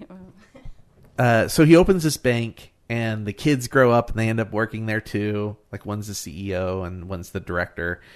And in I think 2008. Or I think it might have been. It might have been after the housing bubble. I can't remember if it was before, or after, or during exactly. 2008, 2009, in that area. Maybe. They noticed some irregularities with some paperwork for home mortgages, for home loans. And they come to find that one of their employees has, I forgot what do they call them? He's the guy who meets with the people and makes the loans happen. He's the banker who works at he's the loan officer. So they find out that he's been falsifying paperwork and then selling the loans off to Fannie Mae, and he's been stealing money. Holy. Yeah. So now people are like, well, I paid the money, but it didn't go towards my home because the guy stole it. yeah. So they fired the guy and told the police. But then when their clients started coming to them and being angry with them about where's my money, they were kind of like, well, this guy stole it. It's not us. Yeah. And so they were like, you call the police if you have a problem. So they called the police. The district attorney opens an investigation into the bank and accuses the entire bank of knowing all of this stuff. And they slowly start uncovering more and more fraud within the bank. And so not just from that one guy? Not just from the one guy. It was a bunch of different loan officers. So, Doesn't seem like the family on the upper end. But that's what the case is all about. How the DA is pinning it on the family and sort of the racial. There's a little bit of a racial injustice thing going on because they're a Chinese immigrant family, and there's some pretty sketchy things the office of the district attorney did, and this documentary takes place over about 5 years. Wow. And it's this huge court case, and it's very sad, and it's very timely because there's a lot of people think that there's a lot of indicators that that banks are doing the exact same thing they were doing in 2008. The bubble's going to burst again, but there's some it's really not like we just got done recovering from that or anything. But of course. The interesting thing about the documentary is that from the father, the one who started this whole thing, from his perspective, like it seems like the most important thing to him isn't just clearing the family's name, but clearing Chinese people's name, because he's afraid that people will sour the taste. Yeah, and they'll think that these immigrants are they're all exactly. all lying, and that even the clients, that they're like all lying about how much money they're making and stuff. And they talk a lot about, and some of them were. Yeah, well, and they talk about a lot about a small immigrant community being a largely cash based economy, and how a lot of them are probably evading some of their taxes by not claiming the cash that they're earning on their taxes, because their income and what they can actually pay for a house is not really equal, matching up. But it's not necessarily that they're like trying to be shady. They're just trying to get by, and it's really interesting in that aspect. It's also interesting from the standpoint of like this being literally the only bank that went to court for any of this kind of stuff in the entire U.S. Like they're the only one that was prosecuted. What? Yeah, they were the only one that was prosecuted over this. Only bank because they were small enough to jail. Small enough because to they were everybody else was just too big to fail. So so and if they do, well, I mean, I don't know much about finance. Sure, but it's like if you go after a big bank, who is it? It was like I watched. There's a series on Netflix called Dirty Money, and the final episode of it, because every episode is about something different. Yeah. Like the first one is the guy who does The Smartest Guys in the Room, the Enron documentary. Yeah. The first it's that guy, but he's doing it on the whole like Volkswagen transmission. The lying about The last one is all about Trump and about PR and this and that and the other thing with him and like how did this actually happen? And a lot of it was like. Trump got himself into so much financial trouble at one point in his career that he almost owed too much to get penalized. Oh, wow. In a way. Like the banks were like, we need him to pay his. Right. Like if we penalize him more, he's even less likely to pay. Yeah. Like he Like already we're owes so getting much. Yeah, and I'm like, is that kind of a similar thing? Let's go after the little guy because we can't go after the big guy because ultimately we're going to shut ourselves down. Yeah. Yeah, I don't know if it's. Well, again, I don't want to spoil too much, but Sorry. I'm just no. blathering. There's some really interesting things that happen in there with what you think the expectations are of the borrowers and the lenders, and they don't necessarily meet the expectations you have in your head. So it's very interesting. It's not a stereotypical story. It's also more interesting than I thought it was going to be. I thought it was going to be pretty boring, and Right. and we're talking about like money stuff, so maybe it's not that interesting to listen to us talk about it. But I thought it was well worth. I think it was an hour and a half. So it was worth that time. I mean, there's a lot. There's like a personal aspect in it too because they are a family, and so there's a lot of there's sort of them dealing with it as a family and this trauma. Yeah. The daughter is like the COO of the bank, and Right. she's in court because of all the stuff that's going to happen, and she could go to jail. She could. And if they indict on, I think there were 80 counts. Jeez. Of fraud, mismanagement, and theft. Darn. Larceny, I guess at that And point. this other guy's nowhere to be found. No. He's in there. court, and there's some really great Okay, I just gotta watch it. exchanges. Is what you're saying? Yeah, because they used the court transcripts because there were no cameras allowed in there. Okay. So they use the court transcripts and they have the actors read the parts. And there's some pretty interesting testimony from the guy who kind of kicked this whole thing off. Okay. Yeah. But yeah, right. so anyway, so we'll move on from documentary. But so Steve, I'm sorry, just to rehash, Steve, you picked Icarus, but you want Strong Island. Is that correct? Correct. I want Strong Island to win. I think Icarus will win. Okay. And at the time I made those picks, it was based on virtually nothing at all. Great. Oh, my stomach's growling again. All right. Ooh. Desiree. Foreign language film. I have seen absolutely none of these. Have not heard anything about any of them. So I doubled down on A Fantastic Woman. Girl! For obvious reasons. Yeah. That's all I'm going to say about it. I also doubled down on A Fantastic Woman. So That's did right, I. you did, because Group you don't want to shot, sleep on the group couch. shot. I'm afraid I'm the wild card. By the way, I did that because that's the one I hear most talked about. Do we Okay. do we bet money on what we think? Oh, yeah, what do you think Steve is going to say? Yeah. Shuffle up and deal, you guys. Well, Steve's a square and and loveless. The square's the only one I've heard about, No, I'm just joking. but I think the insult will Oh, win, I should have said it out loud. based on nothing. Because the insult, you just want to know what it is. Yeah. You just want to know what the But insult I is. want A Fantastic Woman to win. Yeah. Because I have a lot of fantastic women in my life. I like Two of that. them are in this room. Yeah. And Joey made a I'm not face. sure or something. about Walt. Face or something. But the listeners can't see what you did. Oh, yeah, I made a really stupid gesture and smiled. All right. Joey, Where we at? you wait. You did Fantastic Woman too. Oh, I did. Okay. So I will start off film editing. Film editing. Okay. This is where we're starting to get There it is. real difficult. Oh, I'm going to run out of the room because I'm stressed out. I don't know what to do. Where are you going? Where are you going? I just have to run. Back in here. She's getting her energy. Okay.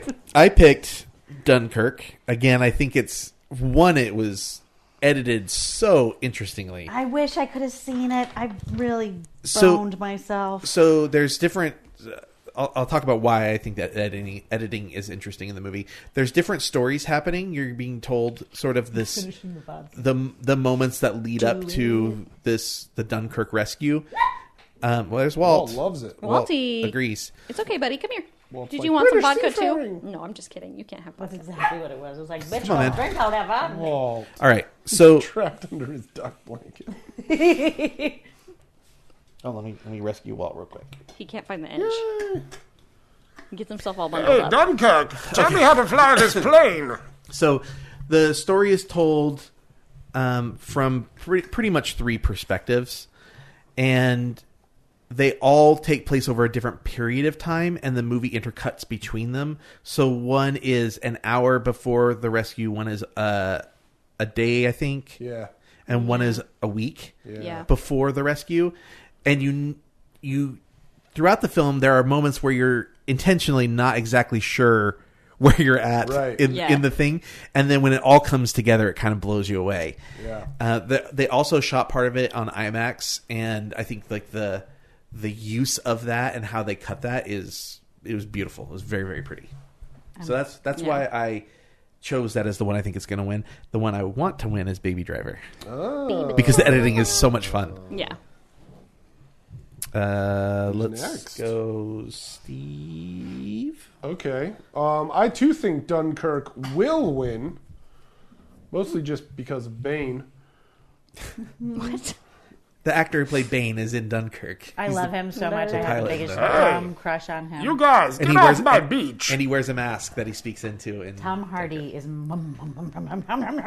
You should go back to One Direction, Shane, or whichever. Joey One just turned into Direction guy Furiosa over there. was. Whoa. Tom Hardy, Furiosa's real sexy. cool. Even though he plays such nasty, ugly characters sometimes. What about Handsome Bob in Rock and Roller? He was You know pretty, what? I don't pretty think I handsome saw in that, that. movie. He was pretty handsome. All right, so you think Dunkirk's I going to think win? Dunkirk will win, but I put a star for my personal pick next to I, Tanya. And I'm really not sure why I bothered to break up this category, Interesting. but I'm just sort of fucking around. Why I, Tanya? Well, it's got some white-hot ice skating action, I much mean, like it Ice is- the Movie, It is white hot. featuring a performance by Steve Moulton. Catch it if you Oh can. boy. But also, it goes from telling the story to the flashbacks to the interviews to the sort of what somebody's idea of what happened and then what really happened. And I feel like that had to be fairly hard to organize. I have no editing skills, so I was just like, hey, I'm going to pick one and then I'm going to like the other one. There was an edit that I really did stand out to me in that film Yeah? that I absolutely loved, and it's spoiler alert for the end of I, Just dance Tanya. to that ZZ Top song. No, Oh. it's a spoiler alert at the end. So you find out eventually that she boxes, Oh yeah, and there is an edit between her spinning on her ice skates and her getting hit and spinning and falling to the oh yeah, to the mat. And I gotta watch it. thought the edit of those two like feats and sort of how skating in a lot of ways was like at least in this film was like a fight for her. It was something that she was beat up by everybody. She's beat up by her mom and by her husband and by the skating community and herself. And this idea, like at the end, that like they kind of juxtaposed that with her physically getting beaten, Right. was I thought really interesting. Interesting edit.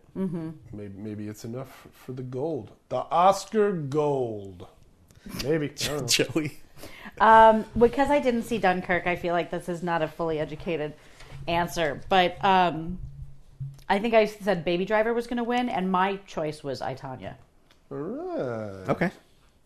Do you want to expand on why? I don't know. I Anything think stand out? on it. Well, what I would like to say, I really do think that the some of the way things were shot, and I thought that the timing of the movie was so on par with Sure. what it needed to be. Yeah. Because I knew I didn't feel that way with Shape of Water or Three Billboards, and I didn't see Dunkirk, so I went with my personal choice of I, Tanya. Sure. Des? I doubled down on Baby Driver. I mean, I think it's such a big part of that is editing the music and the action together to like make that actually work. So that's why I picked that. Okay. I'm also really glad that I, Tonya wasn't in the visual effects category. Yeah, I agree. I did not like the visual effects for.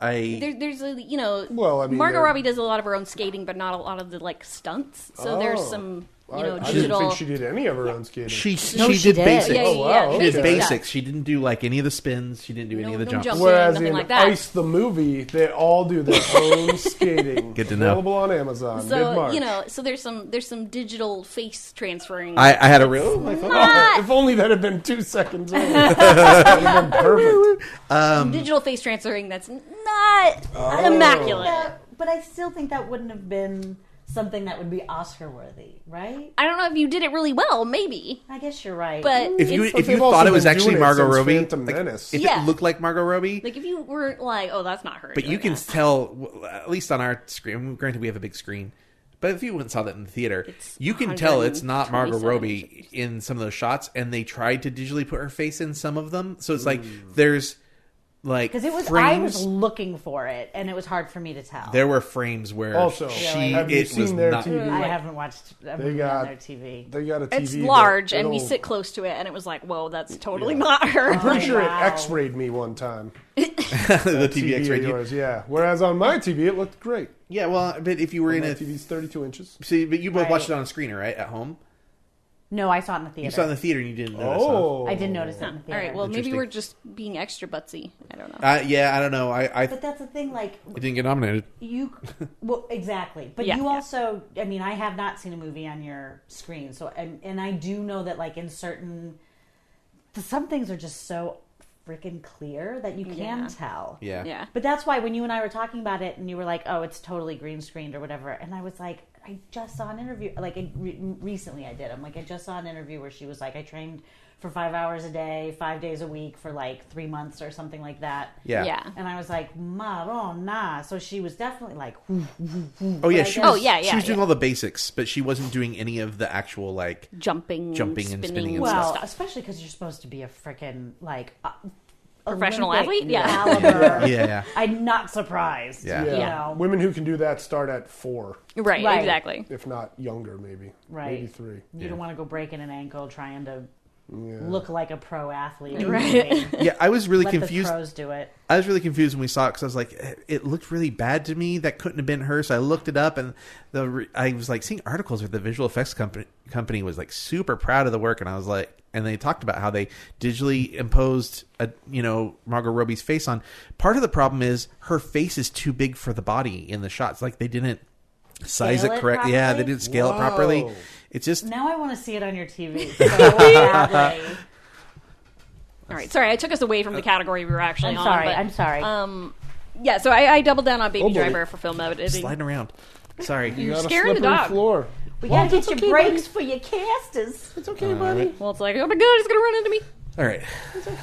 Where we at? Oh, he's in guard dog, dude. Okay, so you talked about editing. Did you Yeah, talk about editing? yeah, Baby Driver. Okay. Who's a tough guy? All right. Moving on. Who's a little tough guy? All right. Don't A nice small category. Makeup and hairstyling? Makeup and hairstyling. Oh. Joey, do you want to start? Sure. I doubled down on Darkest Hour. It was the only one I saw. I wanted to say Wonder because you guys had mentioned that there is someone with a facial thing, but I really was impressed with the way that Gary Oldman looked. Not to mention it's a period piece. That's what I say. Yeah. No, that's good. Des? Yeah. So I went with I think Wonder is gonna win. Interesting. I mean the movie is primarily about a child with a deformed face. Yeah. Like he's the majority of the movie. It's never He's the like lead, yeah. and it's never like, oh, that looks fake. Like Sure. it totally, for at least the first 10 minutes I was like, so is this an act? I don't know who this actor is. Is this an You were like, actor is he who- really like this? Is he I was like, really no. like that, or did Can they I make ask- up it? Can Like, I ask a really ignorant question? No, go. This is a fact thing, though. Yeah. Mask with Eric Stoltz. Yeah. Sure. Was it nominated for makeup? Story of Rocky Dennis. I don't Story know. of Rocky Dennis. Cher got a nomination for it, right? Yeah, I feel like she it did, must I have think. been, especially in those I'll pull days. it I up. mean, his face did look very real. It didn't look like the real Rocky Dennis, Kid's but face in Wonder. So I don't know exactly. They don't go into a ton of like medical detail about it. They say what it born... is. He's born with like a respiratory, and he's got like stuff wrong. I can't remember Like exactly. the Elephant Man. Not that bad. No. not But I get like the quite. two movies that stick out to me as like facial deformity movies are the Elephant Man and Mask. You'll be happy to know Mask won Best Makeup. 1986. There you go. Oh, Yeah. So snap. this is. I mean, and besides the fact that the makeup's really good, like the kid is so good in it. Like he really. It's Jacob Tremblay who was in Room with Brie Larson. Okay. You're right. Okay. Yeah. Which you can't really tell because his face looks totally different. Right. But it's not obvious. It's not like overdone. It looks natural. It does. It looks very, very, very realistic. Yeah. But he's got Ears and nose. And... He's got he's had they talk about he's had something like 27 surgeries or something Oh. in his life, man. and he's like 10. And There's a moment where a kid asks him, "Have you thought about plastic surgery?" And he's like, "No, I've never thought about that." And he's like, "This is after plastic surgery." he's like, dude. Oh. Yeah. It's very sweet. Yeah. It's very saccharine. And Oh. I like that. No, I like yeah, a it's- really dramatic, like sweet story. It's got Julia Roberts in it and Owen Wilson and Jacob Tremblay's really good and the makeup's good and it's actually kind of told in it's told from different people's perspectives. So Yeah. even though he's in all of it and it's really about him, it's also about his friends and his sister and other kids. So Yeah. Okay. Cool. it's a heartwarming story that you can show your family. Okay. It's the kind of thing you want to show your kids. Don't be a bully. But also, if you're going to show it to your kids, spoiler alert, just, I don't know if anybody reads that website, Does the Dog Die? Oh yeah. It's Okay, like a let's not go into website- it. It's like a website. I'm just saying, check the website. If I don't that's know a what this website you is. check to, it's a website where like parents can go and see like, is there going to be something in this movie that's going to be traumatizing to my child? Basically, Oh, okay. like it's Like Marley and Me right, would be on that site. right, exactly. Spoiler So alert for, Green. I'm not old saying movie. I'm not saying it has anything to do with a dog dying. I'm just saying Balto. there are Right. issues in the movie. Check the website if that's Yeah. something you do. There, Like, I will also say Mac that and Me. there's a scene. get back and be As soon as you say it, you know what image comes to my head. Yeah. All right. There is a moment early in the film that I thought was like, I almost wish it was later in the film because it was such a stand-up moment, but it really shows how great of an actor that kid is. And there's a Whoa. Right into the mic too. I love you so much. I'm not going to say who that was. sorry. You are now. But it was not me. You are Excuse now me. my. I'm trying to talk about this like That was heartfelt. I was That like was trying like to a hold it in, and then I Nickelodeon was like, nope, fake it's coming version. out. I was- I watched her do it as if she was like rapping. Like, She's in Rock of Ages. Yeah. So I was about to talk about how it got me all teary-eyed. Just like the smell of my burp just Yeah. now. There's a conversation between Jacob Tremblay and Julia Roberts fairly early in the film The two J's. about what he looks like and how depressed he is and how she has to love him because she's his mom. Yeah.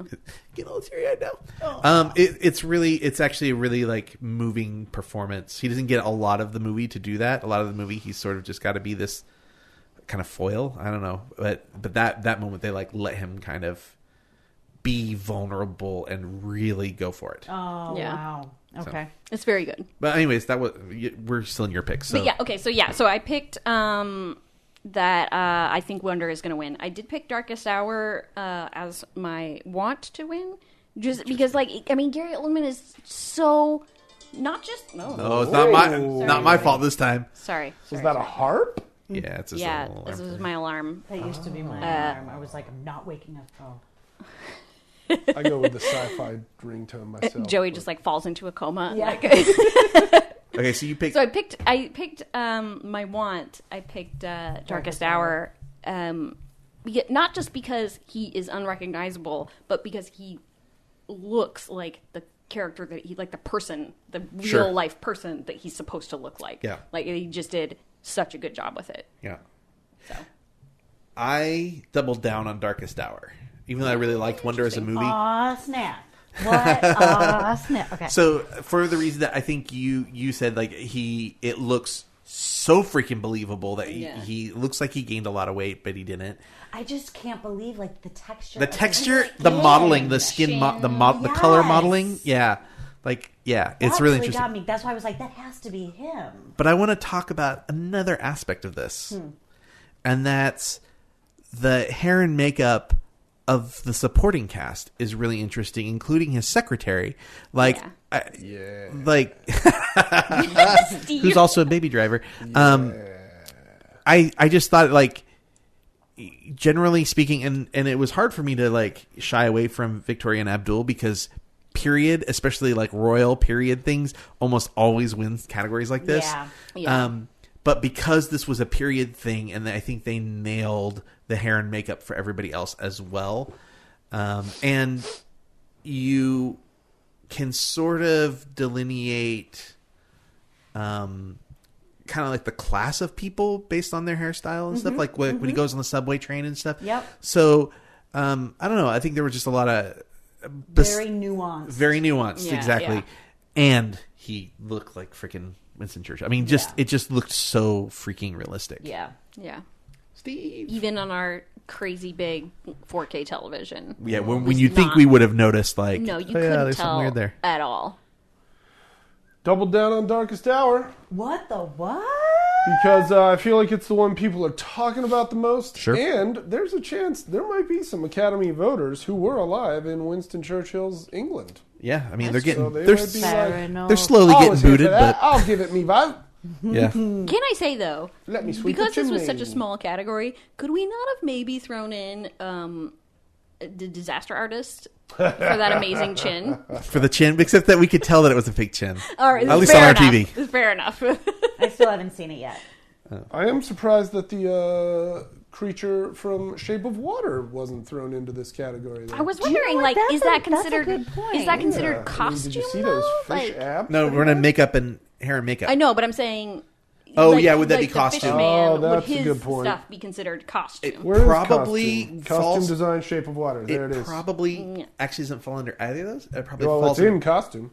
Oh, is it? I'm The looking movie at it. No, is. I don't think that. I don't know if it's I don't because think of that guy. Oh, falls you into that. think it's their clothing? I think, yeah, I think that that handsome outfit, that diner We I need think more it's makeup. Nope. It's special effects. visual effects. Visual effects. Yeah. You're right. Visual, but not visual makeup. effects. Visual effects because It's it's a practical, but prosthetic. it's still visual effect. It's Yeah. all prosthetic. Yeah. Good point. Good point. So it wouldn't be any different than having like a Question though, like Yeah. when I was on Teen Wolf and they had the fake You're on prosthetic, By the way, not the original. by the way, know, but the series? I'm watching. Yeah. I Friend of started mine watching does it so I wonder could about catch up to where you are on that. Okay, You're in like It's season only 5, going to take right? us 5 seasons. Yeah. I'm I'm towards the You're end of 5 and beginning of 6, right? end of 5 and throughout 6. Yeah, Cool. So I started watching just so I could see you. I was like, I'm going to go through 5 seasons of this just to see Joey. Hey, thanks, Wes. Yeah. So, but they had prosthetic on me from here to here. Yeah. And then painted Spoilers. on top of Just it, kidding. right? And Yeah. then painted on top of it. I did. I just straight up Who, spoilers. so Calm down. so was it the makeup department or was it the It was- visual effects? It was the makeup department, but it was Interesting. the special. Wait, what did they call them? I mean, they were the makeup people. Yeah, It's just that they were the ones that did the creatures. interesting. Because I would think visual effects would be something that's more like digital, computer, technical, not technical, but like technical is anything. But That's what the computer guys want you to think. right. They want you to think they do it all. Exactly. Does Yeah, I that don't know. make sense? Yeah, I don't know. Because That's it is makeup. there is an interesting line there. I don't know. I think back on like Because horror if- movies, like But even what's the guy Wonder is special effects makeup. well, like you Jason think about Voorhees in Friday the 13th is done by a visual effects guy, not the makeup artists. This is an interesting Like Tom Savini stuff, like Dawn of the Dead. Yeah. That was Tom Savini, who was a visual effects artist and not a makeup person. So maybe I'm full of shit. No. It could be that the industry is changing. It could be that maybe there's like more maybe some makeup people maybe are. they were calling it visual effects. And I just was like, "Oh gosh, that's the same thing." I would have. I mean, that's my inclination is to think that it's, that it's big prosthetics like that would be visual effects. Yeah. Okay. Generally, maybe not always, and maybe sometimes they are, sometimes they aren't. Maybe sometimes they're both. In visual effects, it's Guardians of the Galaxy, which is all technical, digital kind of computer stuff. War for the Planet. For the Planet of the Apes. But if that movie was made, 20, 30 years ago, Rocket Raccoon would have been done practically. I think we're in visual effects. I think we're in an era now where things are changing, and like the thought of visual effects is like when you think of VFX artists and you see that big list at the end of a movie. So basically, you think digital. We're basically saying that the creature in Shape of Water was not worth nomination for. I'm not saying that. Effect. I'm not saying that, but it wasn't nominated. Yeah, well, and I think you do have an interesting point that all the things that were nominated are heavy CG movies. CG, thank you for me. I'm like techie, digi, blue. What do you mean Rocket would have been practical? I'm saying He's joking with you. There's not like a Chewie. There's no raccoon. Rocket's not real. Don't listen to Steve. He's totally real, Steve. I would drop this book very loudly if I didn't think it would scare the dog. All right. So, where are we at here, guys? Rocket's not real. We just did makeup and hairstyling. Did we all do it? Did you do it? Makeup and hairstyling. Did you say something, Steve? Yeah, I said double down on Darkest Hour. Darkest, that's right. Yep. All right. Give me all the statues on Wednesday and church. Sorry, I'm going to move us on here. Do it. Okay. Sip it. Warm fireball. Desiree, you want to lead us off on costume design?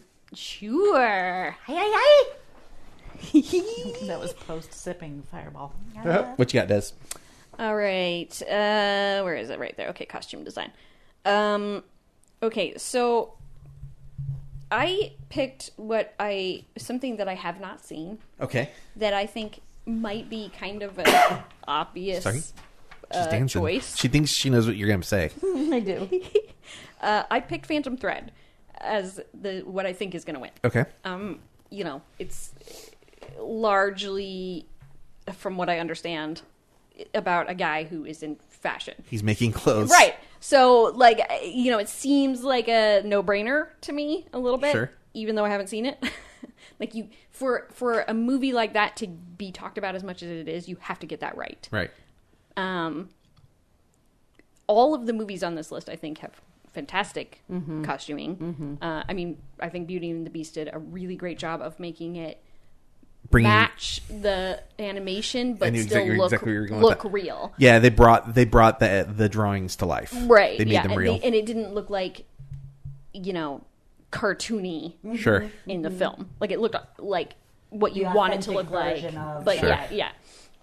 So I think obviously Darkest Hour is historical. Those are always big in the costume design winners.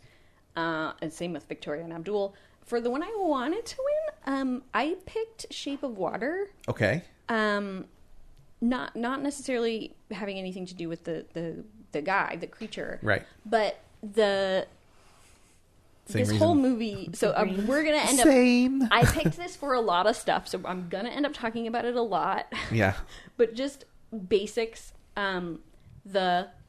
Not just the styling of the wardrobe, but the color palette of the wardrobe and how it changes in relation to the film and what's happening in the film was that driving you nuts when we were watching it? I was like, look at this. I'm big on color psychology. All I noticed was a lot of green. So very much. For some characters. And sometimes. And only sometimes. That's why I was I want to talk about it. Okay, go. I know, Okay, so you must have. All right, you do it.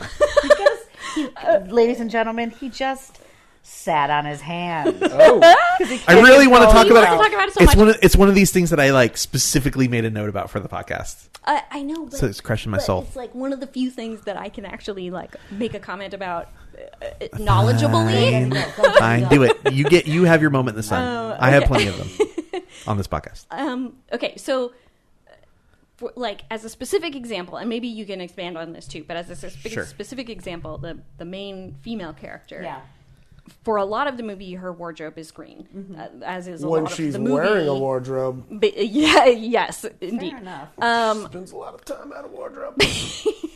Not a lot of time. I'm not upset about it. I'm just saying it's what happens. You know, her wardrobe is very green for a lot of the movie, but there are times when, you know, she's maybe sort of depressed. Her wardrobe is very gray, and there's times when there's like vibrancy. What's the she said at me? Like, I have no idea what I'm talking about right now. So it's not when it's not when she's depressed. Okay, well, It's when she goes to the dark side. Oh, okay, she comes up with the plan to like save the thing, and she's in the apartment that's all brown, right? And all of a sudden she's wearing black and gray. Please refer to it as the fish man thing, not just the thing. The thing, the creature. Well, it would be the creature. asset. It's like inspired by the The creature asset, from the yeah. Black Lagoon. So He it'd be very much the is. creature. Yeah. But anyways, so go ahead. And then there are times when she is, you know, emotional, where her wardrobe is all red. Once she's made that connection with him, right? And they've, you know, she wears red to work, right? Yeah, no. I mean, this is a straight. I gotta tell you guys this story. I wanted to tell Wes this, but I was like, I'll wait until the Oscar. It sounds like it's an amazing story. It's really not. One morning, I had been up all night and I started watching the movie. I had a little bit of sleep, and I was like, I'm gonna make myself a big breakfast and watch this fucking movie. And I started Joey's a cowboy right now, just so everybody I knows. was a little hungover, so I started watching it. And while I was eating, I go, "This is Amelie. This is Amelie. a little Amelie." This is Amelie." And by think it the was fourth quite a time, bit and I was different like, "This is fucking Amelie," and I just shut it off. Amelie's a no. way better movie. Amelie is one of my favorte films of all time. That's why it took me having to just get some rest, not be hungover, and then start watching it again. And okay, let's go back with the movie. But Yeah, because I mean the plot. even the Shirley Temple dancing up and down the stairs. She's got her neighbor who they take care of each other kind of thing. I'm like, really, Guillermo? I totally love very movies like that, Amelie. though.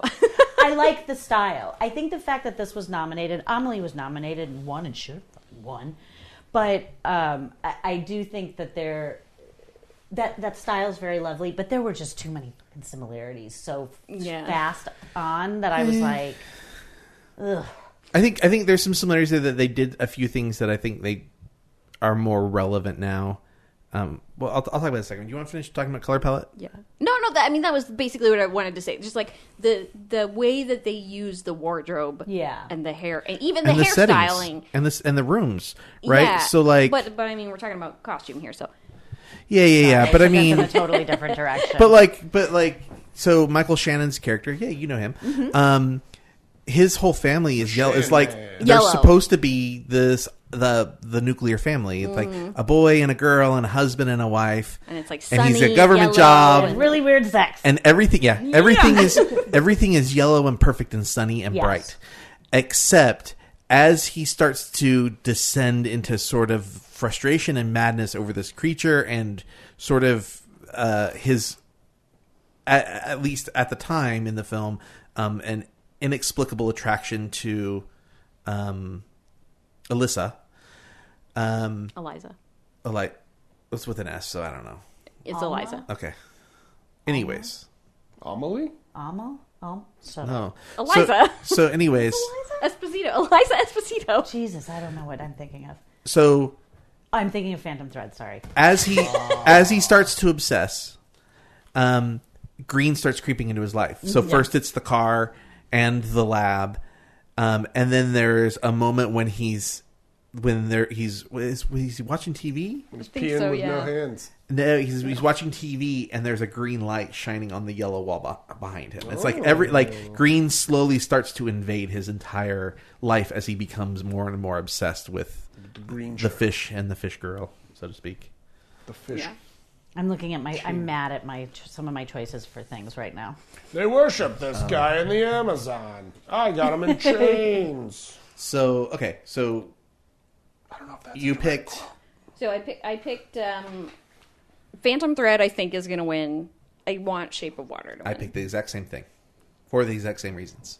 I remember early in the film, I was like sort of giddy, and you were like, "What?" And I was like, "I love how green her life is." the pie, the Jello, just there was like signs from God all over this movie about what was supposed to transpire. Yeah. And But that's his style.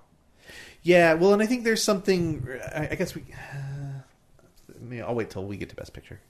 Till we talk bigger picture Yes, things. and I've been trying to steer us in a million directions, so I'm sorry. Steve, what you got? Costume design, homie. I doubled down on Phantom Thread. Because it is indeed a movie about Costume. essentially making costumes. And so you want it to win for that reason? I just think it's going to, and I figure, it's Paul Thomas Anderson. I'm down with him getting Oscars. You're like, I'll get another point. Yeah, but also, if I have an outfit, and you have an outfit, and this is my Phantom Thread. There it is. You looking? He's doing There Will Be Blood. I have a Phantom Thread, you see? And my thread reaches across the room. Okay. I stitch your outfit. All right, so it's Joey. I doubled down on Phantom Thread. You want that one? Yeah. I do. I just... You're the only one who's actually seen it, so. Yeah, but you know what the thing is that, like, The Shape of Water... Again, this will probably go when we start talking about Guillermo del Toro and his style. I think that it is very much his style.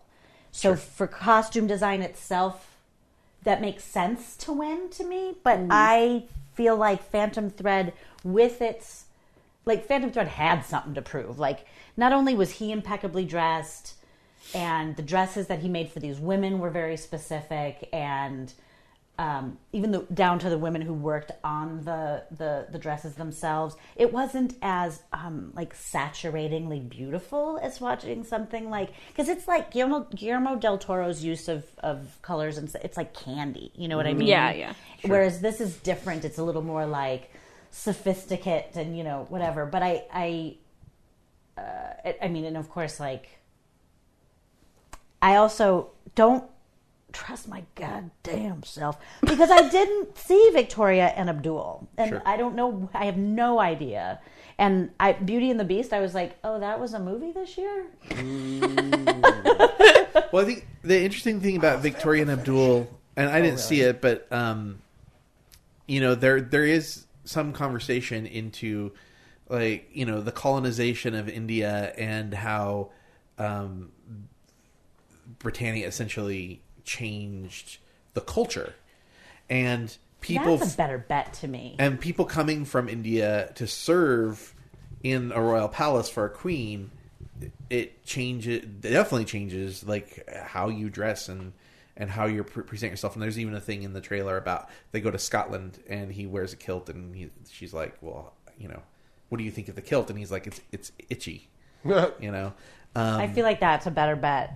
But I think we all picked Phantom Thread. We all think Phantom Thread's going to win. But I think what you guys think about Phantom Thread without having seen it might be what's deceiving you. Interesting. Ooh. Yeah. That's all I'm saying. Possible? Can I say one That's more a big thing question before, mark. before Yeah, we move on to the absolutely, next Steve. category? I stitch it up! Oh, ding dang dong. All right. He's Where we making at? sewing machine motions You now. got it. Visual effects. All-star visual effects, I guess. I doubled down on one of these films. I don't know if it's that Joey's so excited. Where on the page is visual effects? Because I All doubled the way down to the too. right. Okay, see it? I doubled down on Blade Runner 2049. Boom. Wow, Joey. I did. So, Joey's dancing. it just really stood out to me, visual effects wise. Like, it just every moment there's some visual effect going on, and every moment it kind of blows you away, even though it's all kind of based on old, and a movie that's 30, 40 years old. 40 years old. 36. 30. Okay, almost 40 years old. It's really compelling, and you mentioned the Elvis thing earlier, and there's just not just the fact that everything looked like it was done really well, but that it all felt like a world I wanted to be a part of. Like, oh, I really want this. Oh, I really want to do that. And I was telling Dizzy, I was like, if that ever happens in Vegas, we're going. Like, we're doing that. By the way, was the guy in the beginning of the movie, was that the guy from Guardians of the Galaxy? That's what I thought. Okay. Drax. Drax. Destroy. Oh, yeah. Okay. Yeah. Dave Bautista. Yeah. Also in Spectre. In yeah. the movie Spectre. Oh, True. I still haven't seen Yeah, so that's why I doubled down on that. I saw all of the others except for War for the Planet of the Apes. And I thought Kong Skull Island was really believable. I really kind of wanted to put that as my want, but that was a really well made, good looking movie. yeah, nothing blew me away like Blade Runner did. Yeah. What you got, Steve? Not the ladies? Well, I mean, I've kind of started going that direction. Okay. I don't know. We can go the other way. What have you ladies? Des, going why don't you on? we'll reverse it again. Okay, so for what I thought is going to I picked Star Wars. I think it's hard to go wrong with a Star Wars movie for visual effects. There are other good things, but you know, anytime something is in space, I think it's like all visual effects. You know, it's. There have only been 4 movies to actually film in space. really? -4. 4 minus 4. I was like, Steve. this has happened? Steve. I'm like, we were just talking to, what's his name? This is why this episode takes so long, Neil Steve. deGrasse I Tyson. beg to being differ. Like, well, I've if they barely really spoken. wanted to be for real about, what it's like to shoot, her hair would be all over the place. And it's like, they're not going to spend the money trying to make her really look like she's an anti-grav. I mean, James Cameron wants to do it, but Well, and haven't some of them done it like some shot scenes in that plane that Yeah, goes the vomit up? comet. yeah. Yeah. The vomit Yeah. comet, Which is is that like what you're you called basically it? in space. Yeah, But, they can only It's get not in what? space. They can only Yeah, get like basically. 30-second it shots. simulates right? zero gravity. It's not in space. Oh my God, and how, Totally could you basically in imagine? space. No. I can't. That You go sounds like underwater a and simulate zero prison. gravity. Yeah, it sounds very Especially intense. how often you would have to do, Oh, yeah. I'd be like, no, It'd be really hard to shoot, but some people have done it. I think. I would not do What, it. the vomit comet? Yes, people have filmed All the that. time. Yeah, Filmed Oh, yeah. it, yeah. Friggin' Apollo 13. I mean, Apollo 17. but like that couldn't must. But, yeah, Joey's totally right. That must be exhausting to film. Could you imagine just shooting a commercial for a roller coaster? How many times you have to ride that well, they roller don't coaster? they A don't buddy of mine shoot they did don't shoot one like of the those whole for movies. Disneyland. No, like I know that. that's just the whole It was movie, just- but it was still, just big fun. They don't even even if, shoot if you need to get like, We're all over the place. Right now. It's just we're all talking at the same time. They don't. It's not just that they don't shoot the whole movie in those things. They only shoot things that they can't do with wires typically. Yeah. So like Apollo 13, they might have been on wires for other stuff. But if they had to have like water floating or something, then they'd have to shoot something like that in there. but like if they have to do 5 takes of it, like they gotta go like down and then back into it and then like out of it and then back into it and like Sure. because they can only maintain it for like 30 very seconds or something, brief, right? I mean, yeah. it's a really short amount of time. OK Go did a whole music video. I think it's all in real time. Oh God, that's insane! That music video. Yeah, it is. It's I cool. can't believe I've only watched that once. Yeah, but that's what they're known for, is doing everything in one take. But I It's mean, crazy. my reference is that when you're talking about it going, it normalizes. So you actually seeing it happen. You're seeing the normalization, then weightlessness, then normalization, then weight, which is sort of what you're talking about. Yeah, it just must be No tiring. cuts. Yeah, I mean, probably. It probably really messes with your body. Yeah. Yeah. For sure. Yeah. So you think Star Okay, Wars so is going to I said Star Wars. I mean, like I said, I think it's hard to go wrong with a space movie for visual effects. It's Star Wars. Like, Sure. Everybody fucking loves Star Wars. For my one, I picked Kong Skull Island because, like you said, it was really well done and totally believable. Like, there was never a time when I was like, well, that's clearly fucking fake. Which, for a movie about an enormous monkey, it's like... you believe it. Like, I mean, I'm sure there's a certain suspension of disbelief because we know that isn't real, but Yeah. it looks really good. I like the stick bug. Come on, that You're octopus not. scene? You're. Did you just say I like the stick butt? Stick bug. Oh God, that thing was nightmarish. I forgot about that, and it's terrifying. Have you seen Kong Skull Island? No. It's cool. Yeah. When It's you really get cool. to the stick bugs, you're gonna want to. The visual effects are explode really well through the done in roof that of your movie. home. I tried to watch the first Kong on a plane. Don't ever watch any disaster. Define the first Kong. You mean the one with Peter Jackson one? It's not very good. That's why I was like, why would I watch this? No, Kong Skull Island's a completely different movie. It's not the same studio. Yeah, it's Warner Brothers Warner Brothers instead of Universal. Universal, and It's I worth won a watching. prize because of the first King Kong once, but that's a story for another time. Okay. So that's my picks. All right, so Joey.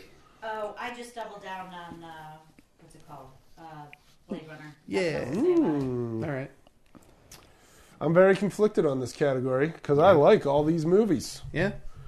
But I went with, I think, Guardians of the Galaxy Volume 2 is going to win, mostly because Kurt Russell's in it, Sounds like you. and he's freaking awesome. Fair enough. Additionally, Zoe Saldana is in it.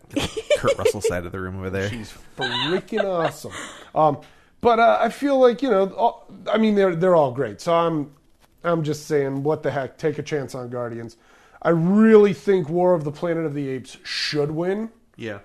But a big part of what's problematic with that movie is, as real as those apes and all the animals in it really look real and gorgeous and real, the first 20 minutes of the movie features so many animals just getting killed in battle that it's very depressing. Oh. Like, I was sitting there watching it, and I was just like, Something similar happens in so sad. what's that movie? Zookeeper's Wife. Zookeeper's Wife. Yeah, It is real hard to A lot watch. of- lot I mean, of- it's hard lot to of watch. animals The die whole in that. movie's hard to watch because Really? it's about It's a bummer. you know, It's a bummer of a movie. Holocaust, but It's a true story. It's worth seeing. It's definitely good. worth seeing, but it is hard to watch. It's especially if you're an animal lover. No. Oh. Okay. Is it possible for us to take a break since this is such a long? Can we pause? We don't have the edit, but You don't have a pause button? no. No, Joey. Lord, Like, how Come on, quick of a Joey. pause Do you need to- antsy as all get out. Just run. Just Just get up and run. Jump Almost around. done. Take your mic off, and we'll start the next one. We'll start the next one, and by the time you come back in, hopefully it'll be your turn. There you go. There you Just go. take your mic back off. That's a No pretty good Joey No needs to worries. jump around a No little. need for Burn some anxiety. energy. All good. Periods of time. Oh, All right, so that was visual effects. Let me see where we're at here. Visual We're just about halfway, guys. Woohoo! Jesus, that's Oh my God. This is always a long one. Well, to be fair, we started at just about an hour ago, so this might be shorter than last year's. Yeah, I think so. And by that I mean, if it's under 3 hours, it's shorter than last year's. All right, so we're gonna. You know what? If we don't see you back, we'll just read your off of your paper. okay. What is the next category? Oh, I can do my Joey impression. Production design. Go. All right, Joey impression. Steve, you want to start production design? Production design. There it is. All right. I went with Dunkirk. Okay. As you've said earlier in the podcast, it's pretty hard to beat war when it comes to the Oscars. But we're also talking a movie that's got old-timey planes flying around, old-timey boats sailing around, great big warships sailing around, Sure. beaches, the town of Dunkirk. What am I missing? That dock that they're all waiting on. What do they call it? The monk? Yeah. The I think Is it the was monk? right. I feel like that's right. That sounds familiar. Or the moot? What do they call Something it? was called the monk. The Mork. It's called the Mork for Mork. Yeah. No, but I really do feel like Dunkirk's probably got it on lockdown. However, I do want Blade Runner 2049 to win because there's just so much beautiful stuff in that movie. Yeah. And granted, there's an extra hour spent looking at all of it, but it's still beautiful stuff. Okay. Des, what do you got? Production design. All right. I went with. I actually think Blade Runner is going to win. That'd be cool if it does. I think there's just something harder about production design when it's a world that doesn't actually exist. Like and we've kind of talked about this in regards to like costuming before. Sure. Where it's like if you're going to make a historical film, you have to get it right, so it is difficult that way in that Yeah. aspect. But like I don't know, I get more enjoyment out of seeing something fantastical, something unreal. Okay. I can understand that. Sure. Is that So- what you want to win? No, I picked The Shape of Water. Okay. Like I said, this movie's going to come up a few times for me. Sure. I really enjoy media in general that has a sort of fantasy, romantic aspect to it. Sure. And I think that The Shape of Water did that really well in a lot of different aspects. So it's going to be on my list for a lot of different things. Yeah. But as far as production design, like the whole lab, Right. like, is insane. I mean, pretty like, there awesome are, lab. you know, and there's like, there's multiple different sets within the lab. You know, Right. there's like That the men's area where room. he's actually been keeping The office, the actual the lab. office. There's like Yeah. the hall, the pipe hallway. There's Right. like, and it's like it's all like believable, The loading dock has a but cool still design. fantasy. You know, like everything about it feels like, oh, this could be a government lab. This totally Sure. could be a thing, but you know that it's not. Yeah.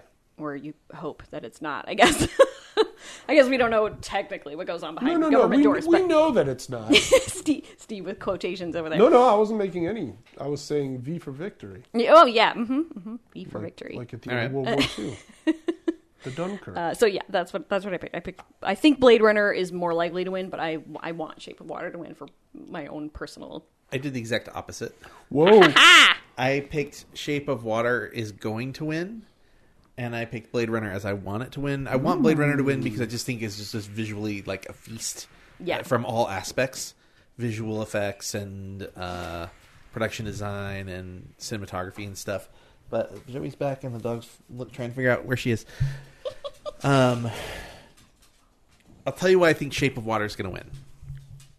For the reason you said, the lab's a really good example, but the theater.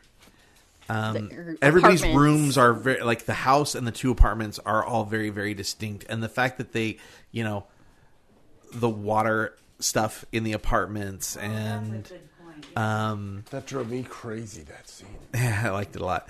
It was awesome looking, but they never address how much damage that would do. Yeah. Well, I want to point out one really, I think probably a little overlooked for production design. One set from it is the pie shop. It is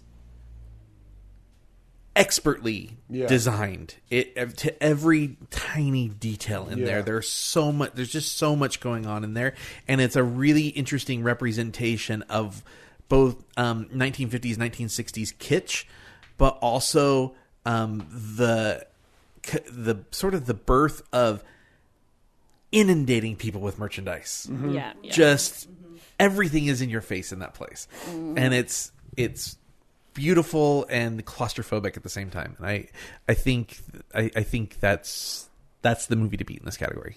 Yeah, I like I said, I hope it wins. It's my pick for want to win, but I kind of think Blade Runner might win because. So mine was the opposite, Joey. I think Shape of Water will win, but I want Blade Runner to win. Well, what did you pick for production design? I doubled down on Shape of Water. Yeah. Doubling down. Do you want to expand it all, or? I just think it was just beautiful and everything. In a movie where everything has to be so on purpose, just based on the style. Again, Right. I just and that one just I was like, maybe more. The Oscar goes to The Wape of Shotter. Okay, so let's go to where am I? Sorry, they're all in such a weird order. Original score. Ooh. In the middle of the page, pretty much. Joey, do you want to start? I don't know why I doubled down on Phantom Thread. It's a good score. I don't. Yeah. Again, I must just be tired that I can't find words right now. But yeah, Words have failed me. words have failed me. It was a masterpiece of a movie. It was very beautiful, and it was, and I think the music definitely spoke to that. Okay, yeah. Well, there's something very, and I haven't seen the movie, but there's something very deliberate about the music. Like it's got an agenda. Mm-hmm. Like it's melodic and kind of soft, but it's also driven. Mm-hmm. You know what I mean? And so, of course, not knowing much about the movie, but knowing it's about fashion designing. When I hear the music, I can, in my head, I see the thread. You know what I mean? But the thing, I know the movie's probably not that based on what you're saying. should I just? No spoilers. No, yeah, it's fine. Go ahead. Because honestly, the trailer, when I saw the trailer, I thought it looked like a movie that was based somewhere around World War II, and it was like there were going to be secret notes about the war. Oh, I didn't think that at all. It's sewn into dresses. Like, that's exactly what I thought. Oh, no. Wouldn't that be something? I thought it was going to be like more of a relationship drama between him and the woman. It is, but it's we see trailers very differently, you and I. But because I was like, what is happening? And you're right. It absolutely is about a relationship between two people. Yeah. But there is drama to it, for sure. Yeah. But it's a little on its ear. Okay. So I'll just say that. I appreciate that. Which is why I really enjoyed it. And probably why a lot of people hated it. I love Paul Thomas Anderson. Steve, what you got? Oh, you said you doubled down on that, right? I did. Okay. So I didn't want to cut you off. For original score, right? Yeah, original score. I doubled down on Star Wars The Phantom Thread. Seriously, what did Starring you... Liam Neeson. No, I doubled down on Star Wars The Last Jedi, only because, I'm not terribly well-versed in the scores from these other movies. I've seen them all except Phantom Thread, but I don't ever really remember being as moved as I get when I watch a Star Wars, which is cheating because Star Wars has been in my life since the day I was like a born. nostalgia trip. Yeah. Exactly. So I'll fully admit it's cheating, but I'm doubling down on it anyway, baby. All right. I doubled down on Shape of Water. I think when you... so how I feel about movie score is that the best movie score, you know what the movie is just from listening to like the melody. So like when I listen to I think the finale of E.T., like in the credits, is the greatest piece of movie music ever written because it captures everything that happens in that film. And when you listen to Alexander Desplat's, I think that's how you say his last name, score, there's like, it's a fairy tale and it's kind of magical and it's full of water. It's like distorted by water and it just, I don't know. Like I said, it just tells you everything you need to know about the movie. And I think it's also a very sweet and, it's one of those, like, you can't, it's hard to walk away from Dunkirk and hum the score. You know what I mean? Even, Three Billboards was nominated, and it's got like it's kind of guitar and slow and twangy. It's hard to walk away from that and hum that, but like the Shape of Water is so distinct that I don't know, it really stands out to me. Des. Okay, I said that what I think is gonna win is Dunkirk.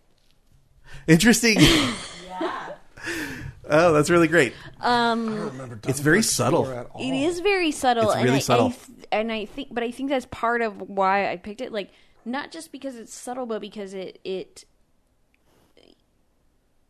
it's like, sorry, trying to like think of how to put it. Like, it moves with the film the way it needs to. I think it's hard to write a score for a war movie. Like, I mean, I don't write music, so I don't really know for sure. But you're a musical person. But yeah, I have been a singer. I have played the French horn for about 2 seconds in 5th grade. To my credit, obviously, I know what I'm talking about. Yeah, clearly. But no, I love music, and I think that, like I said, I think for a war movie, it can be very difficult to create a score that doesn't overshadow what's happening.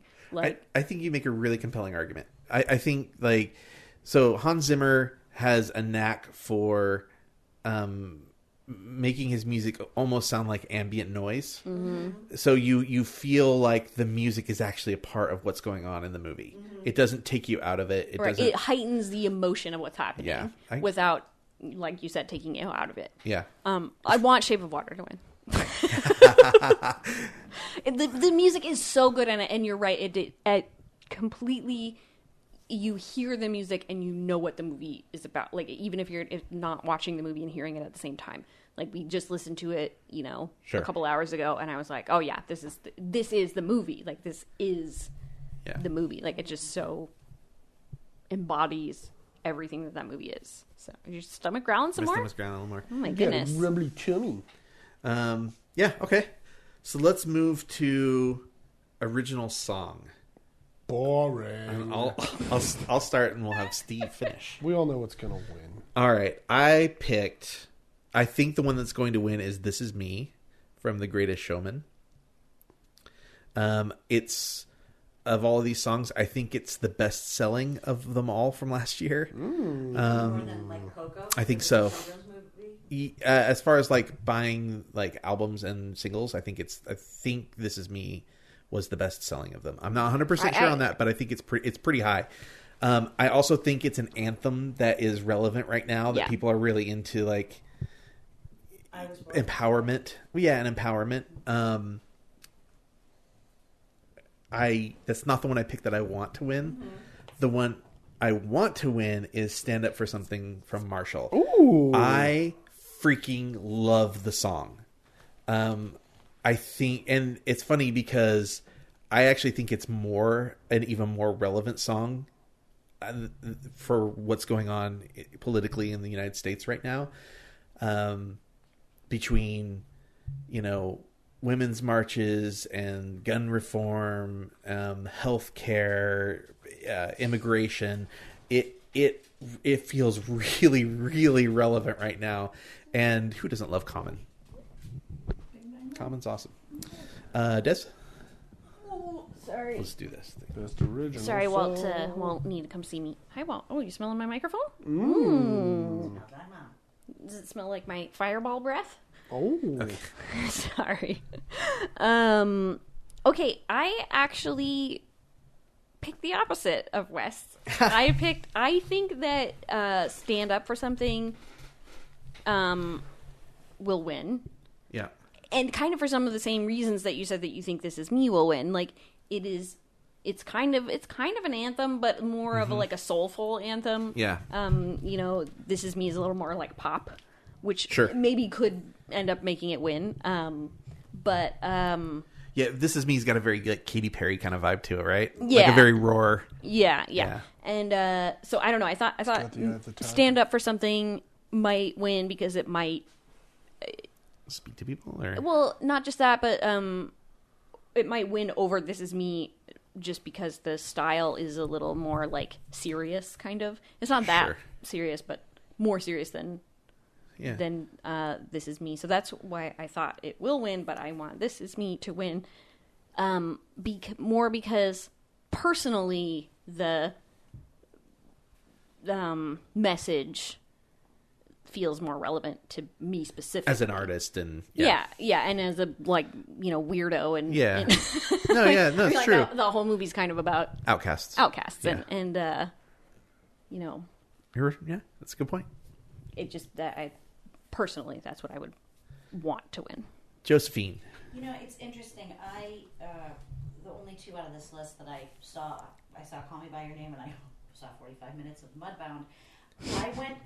I doubled down on Mighty River just because I'm like that's the Mary J. Blige Yeah, song. it's Mary J. Blige. Yeah. It's a good song too. And I really think that if she doesn't win for actress, I feel like she would be winning for the music. That's a very Hollywood Academy thing. Yeah. Choice. Baby girl just took a Sorry. big old sip of that Took a Fireball. big drink of Fireball.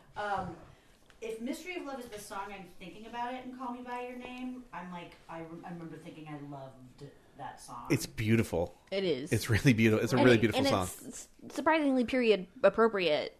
Yeah. But still appropriate modern. for it's still modern. Yeah. There's still something about me that thinks that of course it's going to be the animation movie of the year and their big song, blah blah blah. But I didn't see the other movies, so I can't say that. But I doubled down on Mighty River just on a basic I think that's what the Academy's going to do. Even though I've never heard the song. I think it's Now Joey's a gangster. I think that's again, a lot of these categories are so difficult to try and guess, and this is one where I think there's 3 songs that I think could easily win. But Steve, I'd like to modify my vote based on nothing that any of you have said. Because I'm going in the completely opposite direction. I don't know. Can this be allowed? I don't know if he can change his I'll vote. allow it. Well, I'll tell you what I'm going to do. Because Well, let's hear his reasoning actually before. So, What did you originally pick? my original picks are I think Coco is going to win, Yeah, I knew you would pick that. and I want Stand Up for Something to win. Yeah. I want to double down on Coco. Ooh. Okay. I say we let him. Yeah. It's a big risk for him. It is a risk. There's no money on this. You did this last year. You were convinced that that the Moana song was going to win last year. What won? Not Moana. City of Stars. Which From honestly La La was Land. Academy which was honestly learned not the from best their song mistakes. in that movie, which we talked about during the podcast. But What was that in? La La La Land. La Land, which like everybody hates now because it's up its own ass. I don't like that. To quote the movie. I thought it was okay. I love a I feel musical. Yeah. I'm a sucker for a musical. But it's one of those like But Hollywood. it is, yeah, it's not like the best musical I've ever seen in my life. Failed actress in LA to watch that movie when you just turned 40. It's like, And you're like, Emma Stone didn't fail. Like, fuck She's you. been a failure. That just made me even more sad than I was about La La Land. In brief, I really enjoyed La La Land like the first 2 times I saw it. And then like in retrospect, I was kind of like, oh boy, that movie's got a lot to complain about. But It does, but there are some good songs. Let's not delve too much into La La. That was Yeah, yeah. that's so 2017. Oh my god, that's so last year. 2017. So just like right after the inauguration. So I'm doubling down on Remember Me and Coco. I'm changing my vote. I'm doubling down on Coco because it's Pixar. They almost always win. Also, a friend of mine pointed out a few weeks ago when I was complaining about Remember Me and Coco, because here's the thing. It's a cute little ditty, and it's used very powerfully in the movie, but it's not really a good song.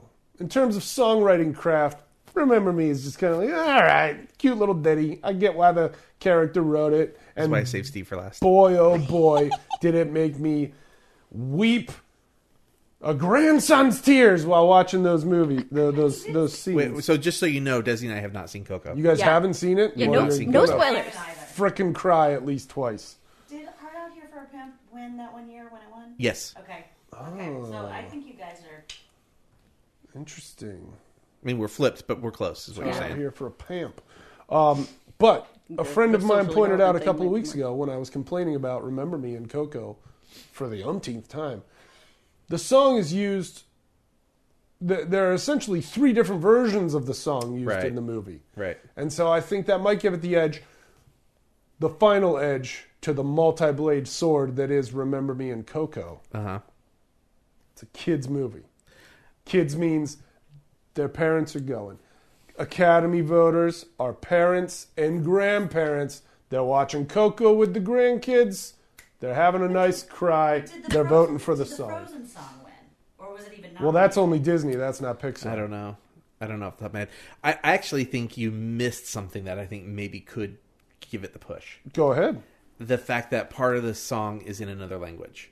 That And- could very well give it the push. And I think diversity could be the thing that pushes it. Could be. Again, like this is a really tough category. Yeah. And I There's think a lot of good stuff. Yeah, I think the, I was really torn about the Mary J. Blige song as well. And then, Coco does seem like an obvious choice. But, yeah, I think I'm going to stick with my, obviously I'm not going to change it because that'd be against the rules. But All I'm doing is doubling down on what I thought was going to win. anyway. We said okay. Well, I That's fine. appreciate you letting me make that change. Let's Because move on to I drink your cocoa. adapted screenplay. Get it? It worked. Adapted screenplay. There it is. I'll start. Bottom right corner. I doubled down on this one. Yeah? Snap. I doubled down on Call Me By Your Name. Ooh. Wow. So, yeah, I don't know. I don't want to talk too much about Call Me By Your Name until we get a little later into the nominees. But for adapting the story, Mudbound was a close one, I think, because from what I understand, like it's supposed to be, it's told from different people's perspectives, and the movie was very true to that. Yeah, I think I have great respect for somebody who, like, I from what I understand, does justice to an already written piece of work and leaves room to do more later on. Like he didn't use the whole book, so apparently there's gonna be a sequel, which has me very excited. Yeah, I think that movie's very special, but I'll talk more about that in a little bit. Steve, Adapted It was the other way screenplay, now. right? we reverse it again. I think Molly's Game is going to win. Did any of you guys see Molly's Game? It's Aaron Sorkin, Nope. so that Aaron Sorkin's a good guy to bet on. It's a super fresh story. I mean, I think the movie takes place in like 2015, Yeah, and it's recent. some of the events that they flash back to are like 2010. So it's super recent. It's extremely entertaining and compelling the whole way through. I think it's going to win.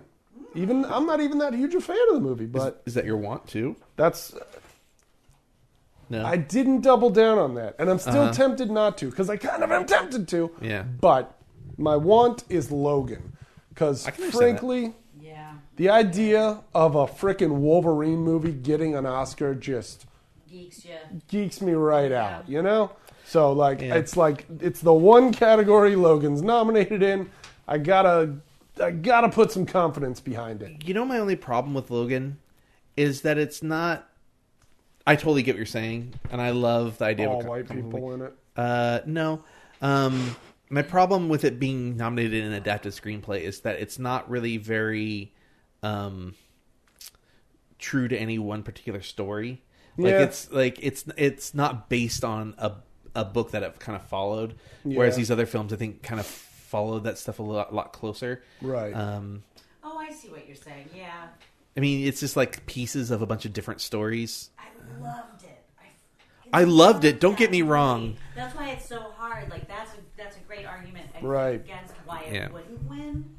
But I'm also with Steve in terms of like really wanting. Wouldn't it be so cool if a Wolverine movie Yeah. won an If it doesn't win and I don't get any points for it, I'll be really happy. and then he sliced the Oscar anyway with his adamantium claws. You know? Oh, it's me. Yes, you. Okay, so adapted screenplay. You know what? I honestly thought that The Disaster Artist would win. It might. I mean, because it's getting so much press. It's entertaining as I don't know hell. if it's the Academy's Yeah. jam, but Sure. my choice was Call Me by Your Name because I just loved it. Yes. Go Disney. Okay, so I had a really hard time with this category because they're all so good. Yeah. And I literally scribbled one out and changed it Yeah. while I was doing it because I was just like, I can't make up my mind because they're all so good. I think that Call Me by Your Name will win. Okay.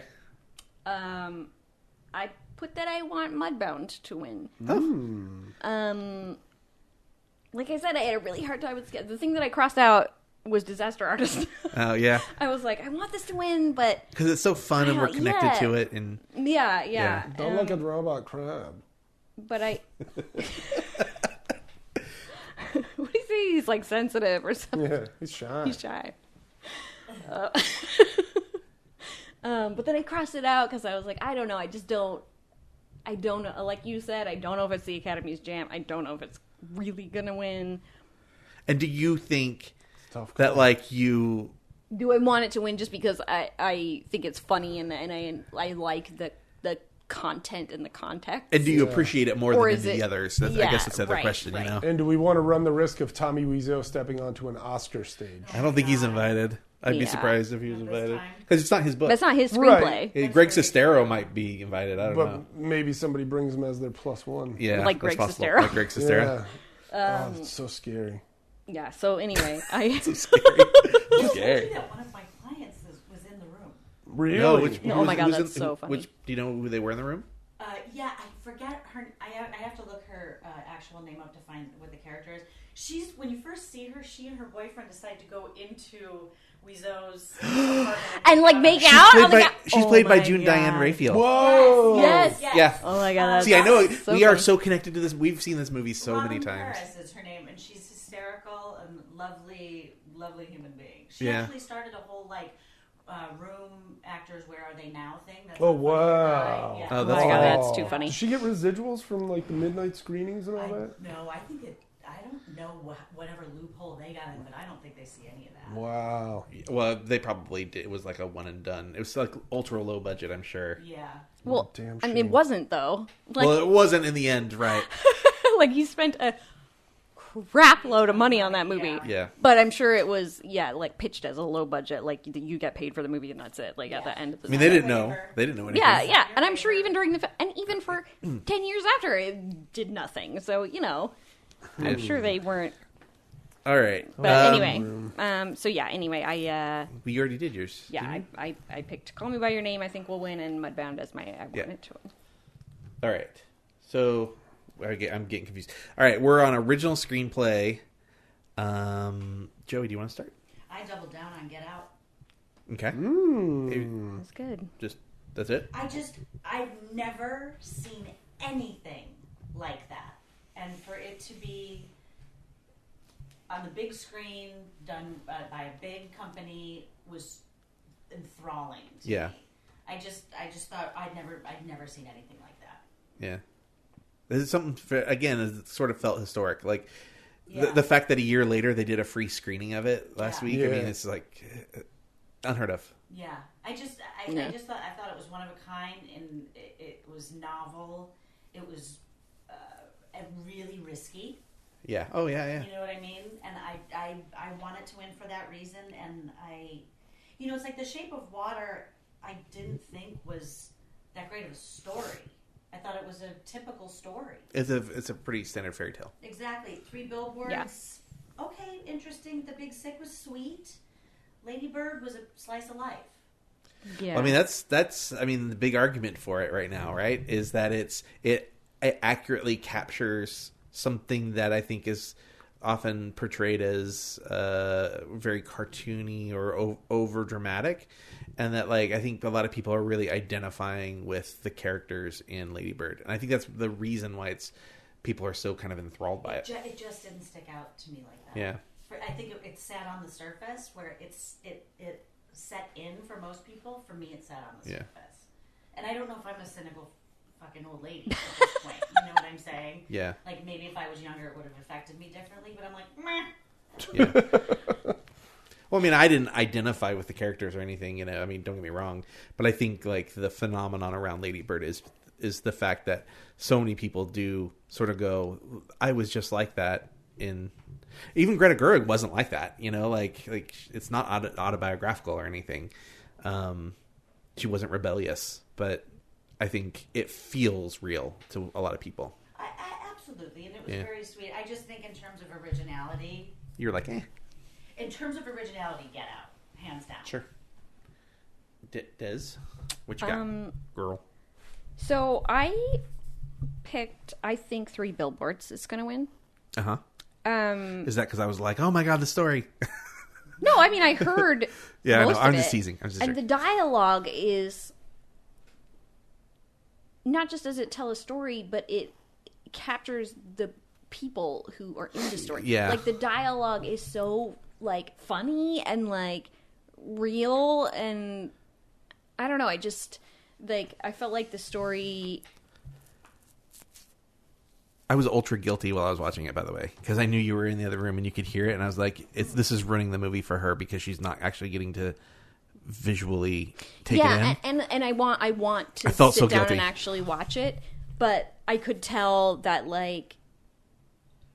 even just from hearing the performances, I could tell that they were good. The emotion was there, and that they were in the. But do you think that's screenplay? Well, no, I mean, some of that's acting, Yeah. obviously. Some of it's directing, some of it's probably cinematography. I think there's a lot of aspects to it, but I think that to tell that story in such a real way, none of the characters are perfect. They're all flawed. They're all Absolutely. They're all going through something, Sure. that taints their It's a great reality. story. It's a great yeah, story. yeah. So that's It's very character heavy. You're right. yeah. So that's why I picked that. I picked that I want Get Out to win because it is so freaking good and so original and Yeah. just great. All right.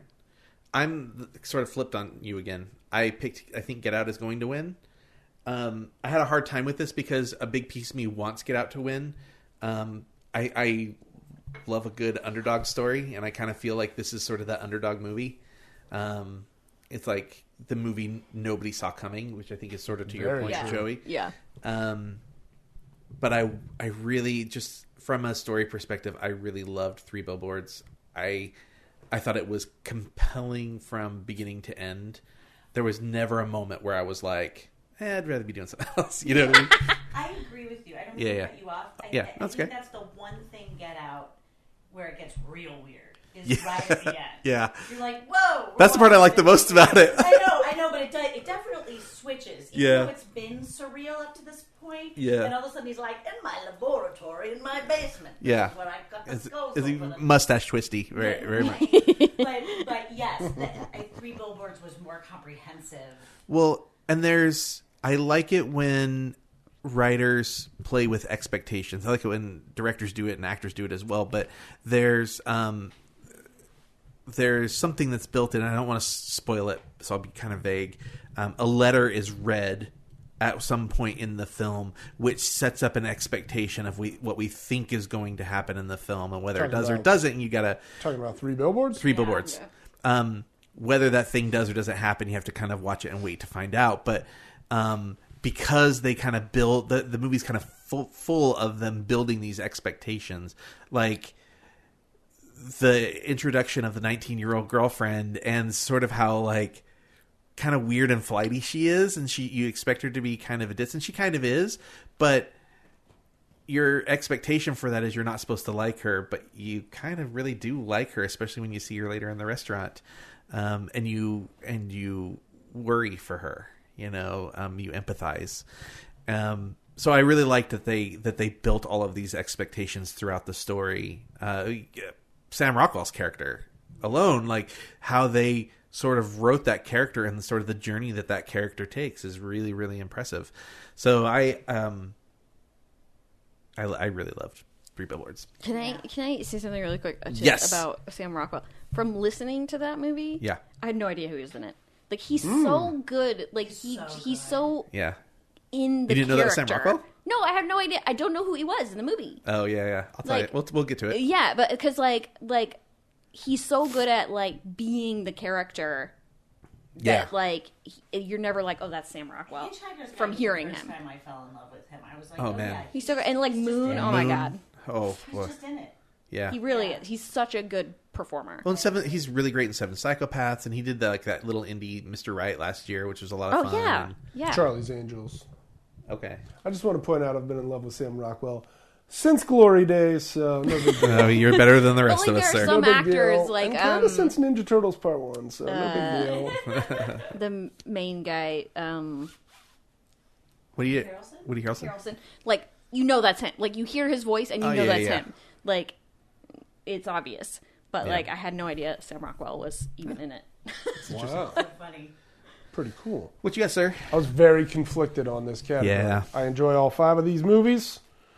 We've got some actor crossover happening between Three Billboards and Lady Bird and Get Out. Mm-hmm. Got me conflicted. So I kind of just picked randomly on this one. I think Lady Bird is going to win. That's just what I chose. Interesting.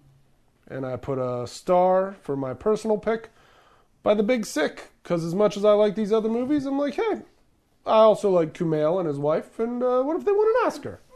Why not? And it's such a sweet story. It was another one where I was kind of conflicted, where I was like, I really like. It's just a perfect story about an American dream from a non-American, Yeah, but I mean they're all good. Yeah, they are all really good. It's totally. This might be one of the toughest original screenplay nominee lists I've ever looked at. I will say the one that I'm not compelled by is The Shape of Water. Yeah, but there is something that is partially a written thing, but I don't want to talk about it till we get to Best Picture or Best Director, one of those two. All right, number 17. All right, animated feature film. Animated feature. There it is. Who should start this one? I guess I will. Desi's pointing at me. All right. I believe that The Boss Baby's going to win. I'm just joking. That's not going to win. Come I on. was going to make that same joke. I believe Coco's going to win. I wasn't totally sure. I haven't seen it, so it's difficult. But it's hard to root or to vote against Pixar. I don't think Ferdinand has the juice. The Boss Baby is terrible. I'm sorry for anybody who's listening that liked it or people that were in it or whatever, but like in this climate, that movie should not have been made.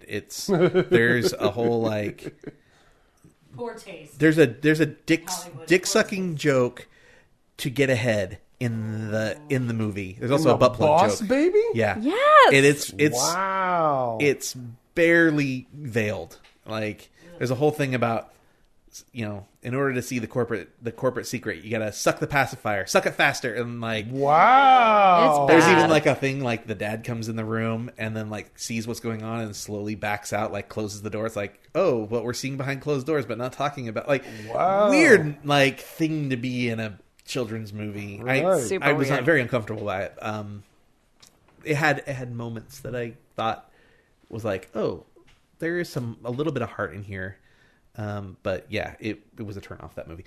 But anyways, that's not what I picked, obviously. So I picked Coco, but it's not the one I want to win because I want something besides Pixar to win. They're gonna win.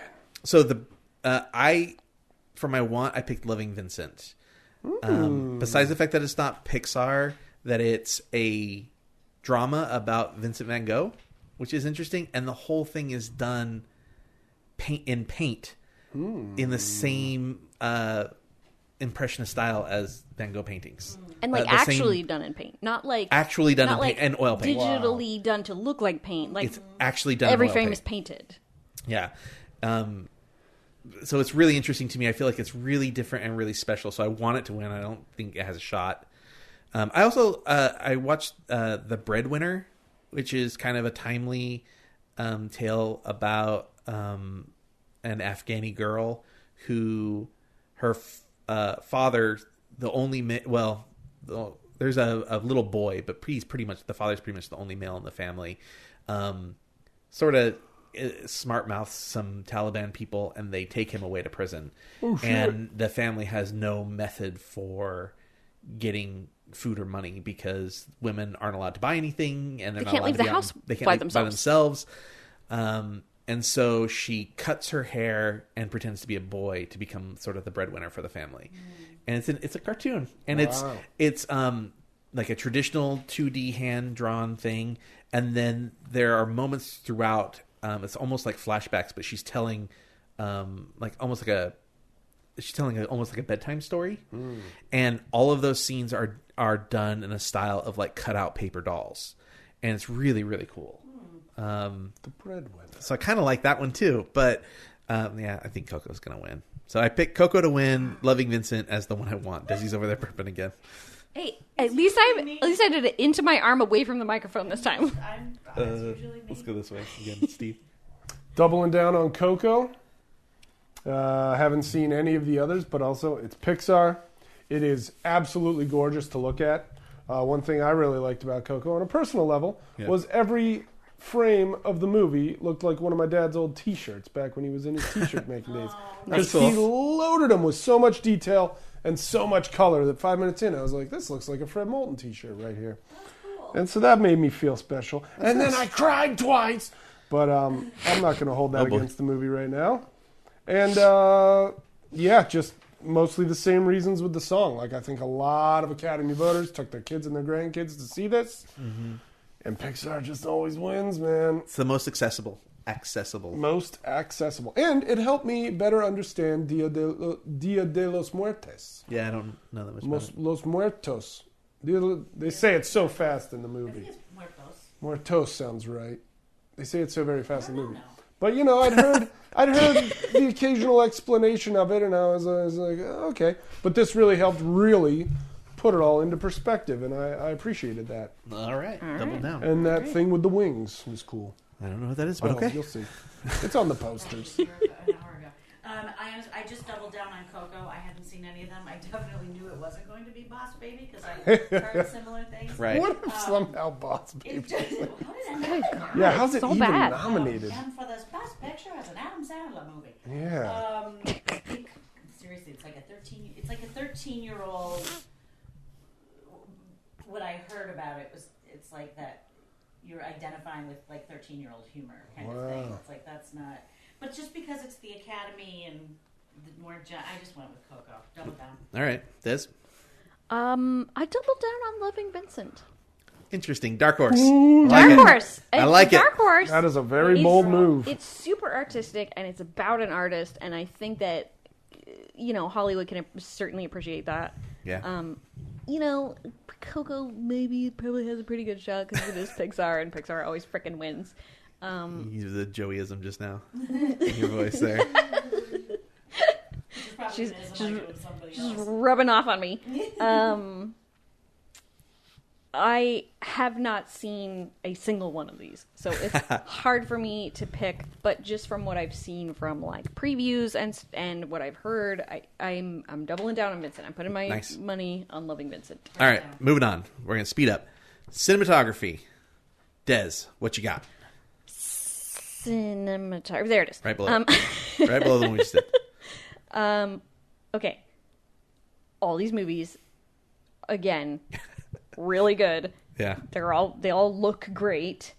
I think Blade Runner will win. Mm-hmm. It's super cinematic. I mean, so is Dunkirk. So is Darkest Hour. I almost went Darkest Hour with this one. And maybe, I don't know, maybe you can tell me, Wes.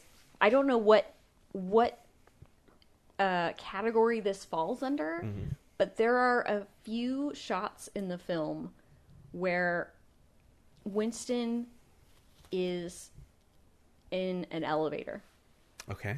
And he is going, up or down or whatever from the sort of the little underground the war room area to where he lives. With the big board. Sorry. Yeah. Yeah. And the only thing on the screen that you can see is the inside of the elevator, and it takes up maybe not even a quarter of the screen. Sure. Like, you can see the whole elevator as like a rectangle surrounded by black. Yeah. And it's so like visually striking, but like meaningful in that like he's totally alone. Yeah, absolutely. Like he is, no one is in the position that he's in. Yeah. So it's significant. I don't know if that's cinematography. Yeah, absolutely. I mean, so composition is defined by the artful and meaningful placement of an object within the frame. Right. And so I think you like hit the nail on the head. Like compositionally, that's it's like Robert De Niro in Once Upon a Time in America. He gets out of the car and the camera's like really far away, and you just see him and the car and the road and the field, and he's completely and utterly, desperately alone. And you're like right on with this. So yeah, it's definitely cinematography. So yeah, it directing it was, to some extent as well. Yeah, it was very striking. So I almost picked that, but I don't know. I think Blade Runner, like that's, for Darkest Hour, there's I think the cinematography again on all of these is so good. Yeah. It's hard to pick, but Blade Runner's got so much going on visually and composition wise, and it I think it's gonna win. For what I want to win, I might have picked Shape of Water. I mean, can you guys tell I like that movie? It's beautiful. I mean, it's beautiful. It's beautiful. No, it shot. really is. It's beautiful, and the just like I said, like that kind of story is I love. Like I love like Pushing Daisies, for example, the television series. Brian Fuller, yeah, and like just that visual style and the way that those stories are told visually speaks to me a lot. Did you like Pan's Labyrinth? Did I see? Yeah, I didn't love I Pan's did. Labyrinth. I think You don't remember seeing Pan's Labyrinth? I don't think. I don't wish think I could forget. it didn't strike. If I remember correctly, it didn't strike either of us as particularly something we loved. Oh, but it was so terrifying. Yeah, But that's I mean, the thing. See, like I love it's not just the visual style. It's the visual style like related to the story. Like it's romantic. It's fantasy. It's like, you know, a little bit crazy and like kind of out there and like not realistic. But well, there's something about especially the water stuff in Shape of Water that I feel like if you look at any one of those, like just a still frame, especially with the like really green stuff like near the end, it's one of those still frames is like the definition of haunting to me. yeah, Like it just kind of sticks with you. It's like beautiful and looks kind of like a music box ballerina, and you know they sort of like not so subtly hint at dancing early in the film, and that's sort of what is going on in the shots like that. And so I get what you're saying. It's definitely like haunting, and it definitely sticks with you, and it's romanticized. yeah, and it's just like it's so like the colors are so saturated. I mean, color is like Color's so important to that movie. well, and color is so important to me personally. Yeah, especially you. Yeah, like it's a part of my everyday life. Like I That's see a specialty of yours as well. Right, It's like and- color matching and things. Yeah, and like I see those videos of like people who are colorblind and they put those glasses on for they can see color for the first time, and I'm like, oh my god, I cannot imagine not being able to see color. Like I have Everything's bloody. such an acute like Sure. perception of color Yeah. that anything that's like that pays so much attention to color like that just always really sticks with me. So. Right. All right, Josephine. We are on. What are we talking about? Cinematography. Sorry. I doubled down on Blade Runner just because, based off of the other ones I've seen, I think what I haven't seen of Blade Runner, much like I was talking about with you guys in terms of like costume design with Phantom Thread, I just think Blade Runner will probably win it. Yeah. Yeah, and that's another one is very, the color palette is very important and very, thought out. Yeah, for sure. Steve Reno. I'd like to accept this Oscar on behalf of Dunkirk. Okay. Batman. So are you doubling down on that? No, or- I think Dunkirk is going to win. Yep. I want Blade Runner 2049 to win because, frankly, with every tick of the clock that it gets close to Oscar, you know what we get, Wes? What's that? We get a better Denis Villeneuve directed Dune. Oh, good lord. It's already on IMDb. Are they going to redo Dune? Yeah. Denis Villeneuve, director of Blade Runner, Prisoners. Actually, Gosh, what other stuff? I hate to be the bearer of bad. Actually, I kind of enjoy being the bearer of bad news for Dune because I Say the bearer of bad dunes. Okay, Steve and I, we have a little bit of a. He loves Dune and I'm not a fan, but we watched it for the podcast anyways. I love the concept. I don't love the movie. So well, no, I love it, but I'll admit it's terrible. There is talk that he is being courted for the next James Bond film, which would delay Dune. Ooh. So just FYI. Hey, Dune. Dune's always worth the wait, Yeah. even when it's not. Even when it's not silent. Let that sink in. Right? And Dunkirk has 3 letters that make up the word Dune. Yeah. So that's why it's going to win. Already. Spice must flow, Wes. Okay. Is that what were your two? Blade Runner and Dunkirk will win. Dunkirk. Blade Runner, I want to win. I doubled down on Blade Runner. Bing, bang, bong. It's Roger Deakins' year. He hasn't won ever, and he is unparalleled as a cinematographer. I'll read a few of his. Besides Blade Runner, Sicario, Skyfall, True Grit, The Assassination of Jesse James by the Coward Robert Ford, In the Valley of Elah. I mean, like he is on a level. Like he does most of the Coen Brothers stuff. He's just on a level that other cinematographers aren't on. Yeah. So And it's he- about time for him. Yeah, and he's never won. And so I think this is and I challenge people to find a shot in Blade Runner that's not a piece of art. Like yeah, it This is. is his Susan Lucci. Oh. I hope No, You don't I mean, want to compare him to a soap no. opera Yeah, But I it's mean, Susan Lucci. it's a long time before Spielberg won a Best Director yeah, award. You know. but he's created such a body of work. That, Yeah. So I think it's his year, and I think besides the fact that it's his year and he's due, it's just a stunning piece of art. Yeah, it really is. Oh man, the lighting in it's just incredible. All right. I will finish it. I promise. 19. Okay, we're getting into the good stuff here, guys. Actress in a supporting role. Oh, yeah. It sounds like we should start with Joey again. Jeez. So frustrated. Desi, why don't you start?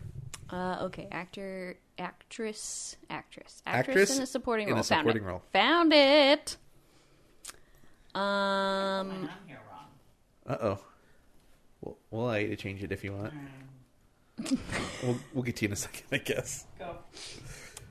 Okay. I picked Leslie Manville for Phantom Thread. I think she's gonna win.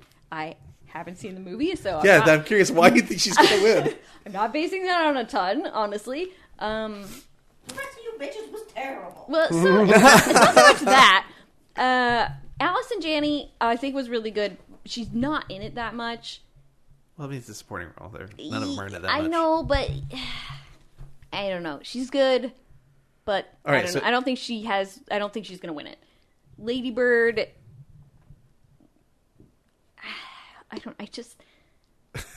I feel like, and we've kind of discussed this a little bit, but like I feel like it's not that original of a story, so I just didn't.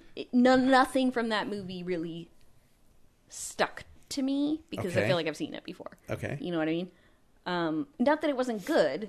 So wait, so you think... So I think Leslie Manville is going Okay. to win it. I want Mary J. Blige to win it. She was so good in Mudbound. She was good. She was really good. And I hope she does win. I hope I want her to win. But I don't Alright. know. For some reason, I feel like Leslie Manville. Do you want to go I next? want you to go next. You want me? So we're going to go this way now. Yeah. Okay. We keep changing the direction we're rotating intentionally. I doubled down on Allison Janney and I, Tanya. I think Really? Okay. I think she's a standout out of all of these people. I think she's the one who was the most different than anything I've ever seen her do before. I feel like she deserves the award. Yeah. I think there are two other women who could sneak in there, but yeah, I think Allison Janney. I mean, to her credit, the stuff stuff they showed of interviews, I don't remember most of that stuff happening. Sure. When it actually happened, I was not very old. But they show clips of her actual mother. Yeah. In the end, and she did do a very good job of portraying Capturing her. that, yeah. Yeah. Steve, what you got? Supporting role, right? Yep. Yes, supporting I'm actress. in a doubling supporting down on Aunt Jackie. role. All right. Just because I love Laurie Metcalf so very much, and I think it would be absolutely awesome if Aunt Jackie won an Oscar. So I'm putting my energy into it. Okay. All right. And Joey. So this is tough for me because I love Laurie Metcalf. I Yeah. had a chance to work with her. Yeah. But anyway, I have her down to win. She also probably would have been my favorite choice, so I tried to split the difference. Allison Janney's performance in I, Tanya tickled me. Yeah. So that's why I split the difference and put my choice to be Allison Janney. But notice how I want to say I want Laurie Metcalf to win. But You think Laurie Metcalf will win, yes. and you want Allison Janney to win. You want them both to win, I want really. them both to win. Yeah. But that's how you split it. Yeah. Okay. And is that correct on your sheet? Yeah. Okay. Okay. Let's No messing around. Huh, so. 19, 20. Actor in a supporting role is another tough one. We're getting into the real difficult stuff, guys. man. Who are we going to start with Move here? against the wall at this one. You want to start with Joey? Yeah, sure. We'll just keep going this way. This is really complicated. This is where I feel like I have to explain. That's great. That's why people are listening. I was like, we were talking about Three Billboards. I was like, I totally put Sam Rockwell down. I don't know why I didn't. I doubled down on Willem Dafoe It's a good bet. because I didn't see it and I love him. It's a really good bet. He'd be the spoiler. And I thought Richard Jenkins was a delight in The Shape of Water. Isn't he always?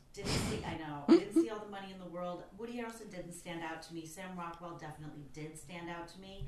But I kind of want it, and because I didn't see it, of course, I'm throwing all my chips into Willem Dafoe. Mm-hmm. Des? All right. I think Woody Harrelson could win this. Okay. I thought he was pretty good. Yeah, like I said, I only heard it. I didn't actually see it. But, So Sam Rockwell was the racist. Oh, the one who throws... Sort of the villain. Yeah, throws the guy out the window. Guy out the window. Okay. Yeah.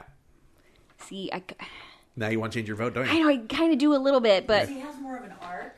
He has a real arc, and it's like a real, like...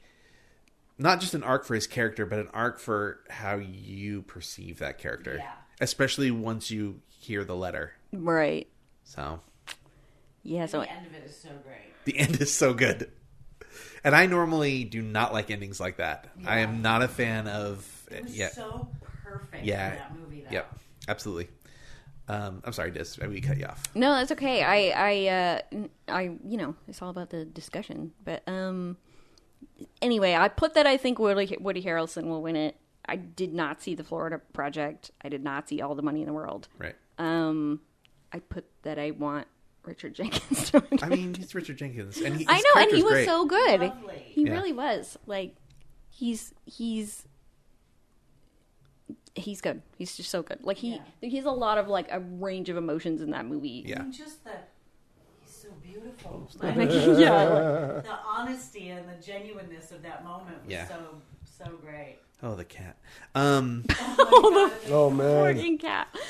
That cat scene. I doubled down on Sam Rockwell. Wow. I think Willem Dafoe is like the dark horse. I think like Willem Dafoe could sneak in and get it, but if it wasn't for Willem Dafoe, I would say I would eat my hat if Sam Rockwell didn't win. Okay. I will be really, really surprised if I'll be glad if he does. If anybody but Willem Dafoe beats Sam Rockwell, I'm gonna be shocked. Absolutely shocked. Yeah. All right, that's it. I doubled down. Okay. Steve-O. Well, I couldn't vote for Willem Dafoe because Carpy says, "Don't touch." And if you know that line, no, none of us know what what he's you're talking talking very about. disturbed. It's a Willem Dafoe line. Okay. Woody Harrelson, I got nothing against the guy, Yeah. but it's not the best actor in that movie. Richard Jenkins, frankly, if he wins for Shape of Water, they're really just apologizing for not giving it to him in Bone Tomahawk. Okay. Christopher Plummer has always scared me. So I'm doubling down on Sam Rockwell. This is the best rundown. All right. Thank you. I want to say something about Woody Harrelson in this movie.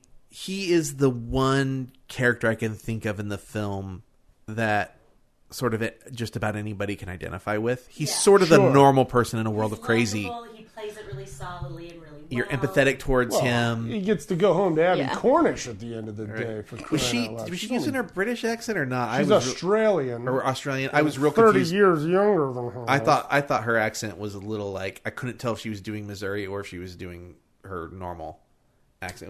I was really confused by it. She is Australian, and here's what I'll say. I don't have a Southern accent. Surprise! Where are you from originally? But Montana, not Southern. But when we go to Texas and Louisiana, I pick it up. So I wonder if like she wasn't trying to do a Southern accent, but like some of it snuck in there on the side a little because other people were doing it in the movie. I don't know. And that's not unlike. See, I thought she was just doing her own Australian accent. So did I. I definitely heard Southern occasionally. I was yeah, real and that's why I think confused by like maybe it just snuck in there But like here's the kind of thing, like, accidentally. I have a friend who moved to Ireland, and she's been living it now for maybe 10 years. But even when she was there for 5 years, certain isms came in. My friend who lived in New York with a guy with a really strong Long Island accent started to pick up some of his isms. This is interesting, this conversation, because typically if an actor's accent comes and goes, most people, you guys are really defending her on this. Well, I'm just saying she may not have even realized. But normally, like when an actor does an accent, like if it was an American, Jude Law playing with an American accent is one of the most awful things I've ever heard. Right, but yeah, so like typically, or if like an American actor does an accent from somewhere else and it comes and goes, people are like, "Oh, his accent came and went. It's terrible." But it's interesting. All And three of Gary you seem to Cole- be defending Gary her. Cole with the British accent. Oh, I like Gary One Cole. of the worst. Gary British Cole? accents. When did that happen? He did. Was it Closer? Is that the name of the show? In Gary Steppenwolf years ago. Oh. And his British accent was just like Marflor. You're talking Lumberg, right? You're talking Gary Cole who played Harvey Lumberg, Birdman? and He does play Harvey Yeah. Birdman, doesn't he? Yeah. Did a British He's Harvey accent. Birdman. Interesting. Closer. Talking to new Mr. Brady? What's the name of the movie or the play? All right. Wasn't Natalie Portman in the movie? She's in the Yeah. movie. Yeah, And Jude Law was in the movie too, right? And Jude Law and Clive Owen and Julia Roberts. All right. So, Did you say Julia Roberts? I did. I've never even thought about that. I love it so much. wait, do we Yeah. get everybody's on that one? Yeah, I doubled down on Rockwell. Okay. Hold my own breath. That was not pleasant. Was it All the right. Fireball? No. Actor in a leading role. Why don't I start on this one, I guess. Do it. I believe Gary Oldman's going to win. It's another one of those I'll eat my hat kind of situations if someone beats him. However, I don't want him to win. You know what? I'm never really a big fan of people who are doing impressions of real life people who we have video and audio evidence of. Because you can mimic. Like, yeah, I'm not a big fan of just mimicking them because you're not creating that character. You're just pretending. I don't know. See, this is how I feel about costume for historical movies. Like, it feels less creative to me than creating something that's fictional. But there's a real challenge in making things an accurate representation of another time period, and I think that's the defense in that.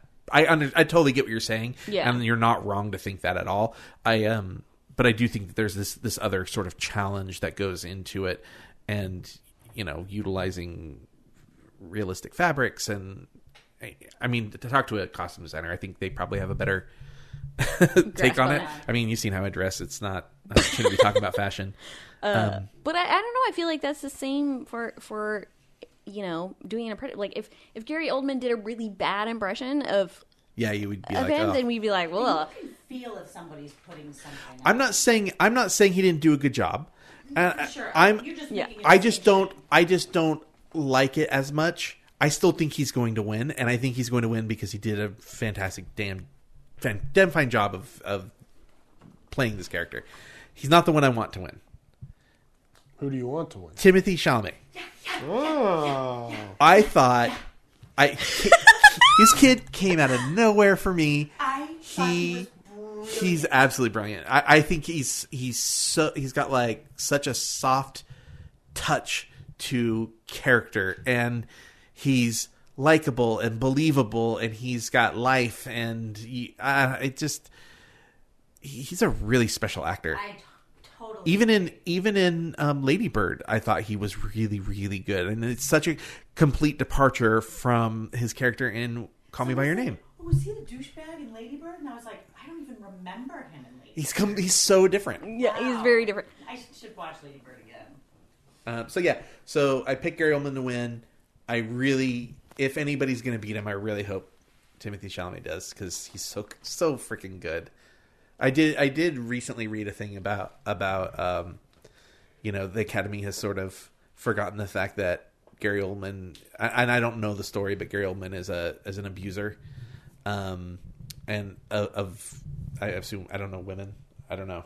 I don't know the story. I've heard rumors. But I think it's supposed to be like well documented that he did stuff. Yeah, and he's very pro Sean Connery. And so one writer I read was like, give it to the kid, because the Academy's sort of forgotten it. Gary Oldman's had his time, and they're sort of forgetting this thing. Whereas this kid is like a breath of fresh air. True that. But anyways, so Steve, I guess it's yours since I went first. I'm going to say 3 words. Yeah.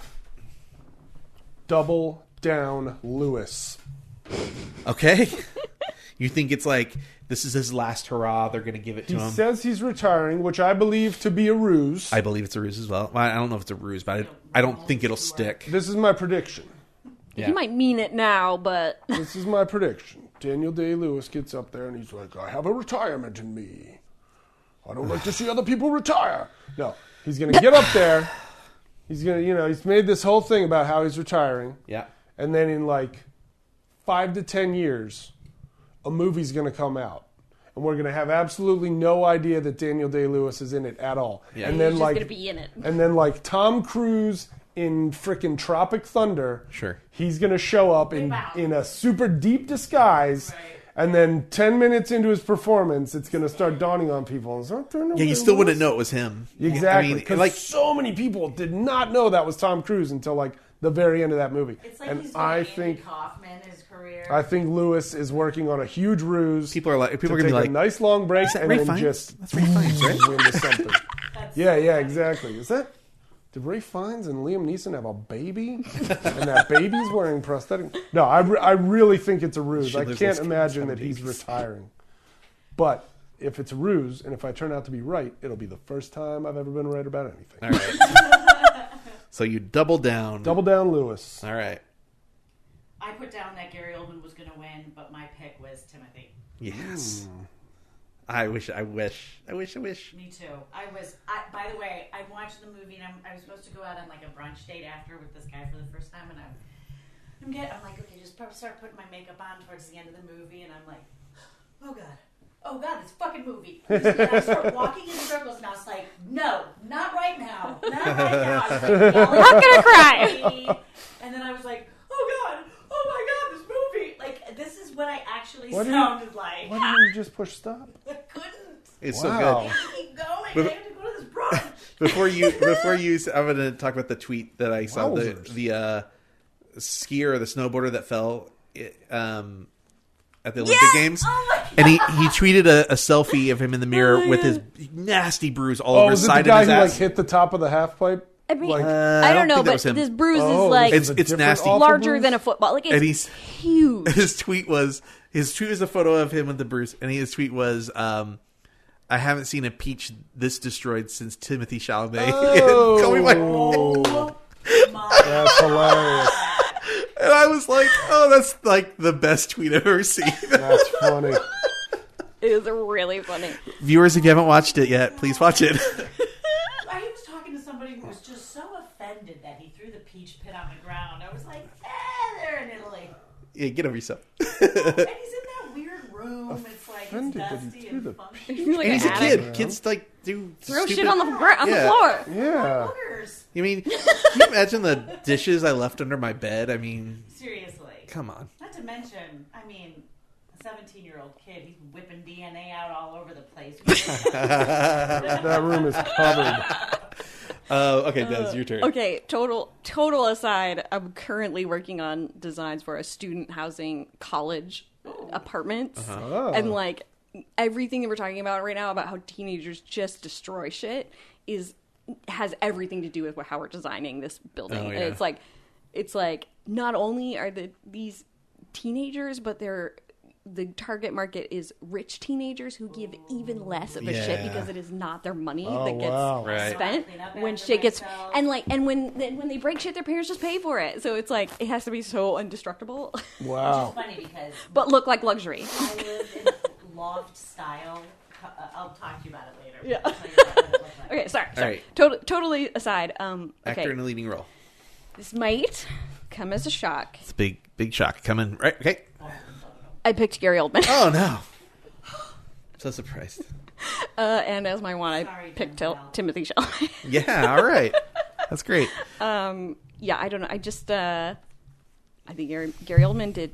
Like I said, I think if he did a terrible job, it would be like all anybody could talk about. But he did such a good job, and I think it's important for portraying that character to do such a good job. Yeah. And I'm sure part of that goes to the casting in general. Like, Yeah. but yeah, I think he did a really good job. I think he probably will win. I really want Timothy Chalamet to win. He's so good in that movie, and that movie is so good. Yeah. Well, real quick. Let's talk about the two other actors nominated. Just this is a big category. Daniel Kaluuya from Get Out. And Black Panther. Black Panther, but that's not relevant to this. He was not the standout for me in Get Out performance. He was great, but Lakeith Stanfield, who played Andre, who was the dude in the straw hat. Yeah. Oh yeah. And if you've seen Atlanta, I love that TV show. he's so good on Atlanta, and it's so completely different from Get Out. So it's like I like it when we can see the stark contrast in performances. Yeah, to really show somebody's range. I agree. And then, unless anybody else has something to say about Daniel Kaluuya. Oh yeah, I mean, I don't think he did a bad job. No, I agree. Yeah, I don't think he can win over Gary Oldman. Denzel, Roman J. Israel Esquire is actually really much more interesting. Didn't get great reviews. It's very mixed. It was like 50-something% on Rotten Tomatoes. Wow. I liked the movie more than I thought I was going to. The trailer tricked me because the character wears his hair kind of in a fro, and his clothes are a little too big, and they're dated. They're like 1970s ish, and the music is also period centric. So when I saw the trailer, I thought the movie took place over like 30 years, and the movie takes place over about 3 weeks in modern day, like with like iPhones and stuff. So he's just wearing super old clothes. It's just the soundtrack happens to be this way, and his clothing and his style is like he's sort of a relic from civil rights movement. And but I thought it was a really interesting story. I like law stories, and it's kind of a lawyer story. Then you're gonna love Molly's Game. But it's Denzel being Denzel, although he's flawed in a very interesting way. And there's some really interesting choices. I don't know if it was him or the director or what, but like he only eats peanut butter sandwich. Like the only thing you really ever see the guy eat pretty much in the entire film is peanut butter sandwich. It's really interesting. No, I won't. But yeah, it's fun. It's a fun watch. It's worth it for him. Okay. Actress in a leading role. Who wants to start? I'll start. Desi starts. Yeah, again. It is really hard. Like, yeah. I mean, Meryl Streep is so good in The Post. I saw a head shake. She is. She just is. Like, again, it's that, like, playing a real character. Like, you have to do it justice, you know? It's so hard because it's Meryl Streep is so good that you just want to be like, that's Meryl doing what Meryl does. Right. Well, and there's something interesting about playing a character that is not really that in the public eye. Right. You know what I mean? Yeah. Like versus Winston Churchill, who has like famous, speeches and stuff recorded. Yeah, so. You still want to like be able to do that character justice and like portray it. And how do you watch them Well. struggle with complexity, right? Right. Yeah, and that the fact that character is sort of shut down at every turn by men and expectation and worried for her own performance and safety and confidence. Yeah. It's interesting to see her take the turn later in the film, and it's kind of like finally kind of you're so excited for her. Okay, so again, like I said, hard category. I think Frances McDormand could win it. Is that your pick? Or? That's what I think will win. Okay, I'm sorry, I was confused. You said could. I was like, is that her pick? Or I think that's what will. I think that's what will win. But yeah, that's like it's so hard to pick in this category. But I think that she'll win it. Her performance is fantastic, and that movie is really kind of nothing without her performance. Like she's this central character. Like everything hinges on everything hinges on her character and her playing that character well. I want Sally Hawkins to win it, not just because I love Shape of Water so much, but it's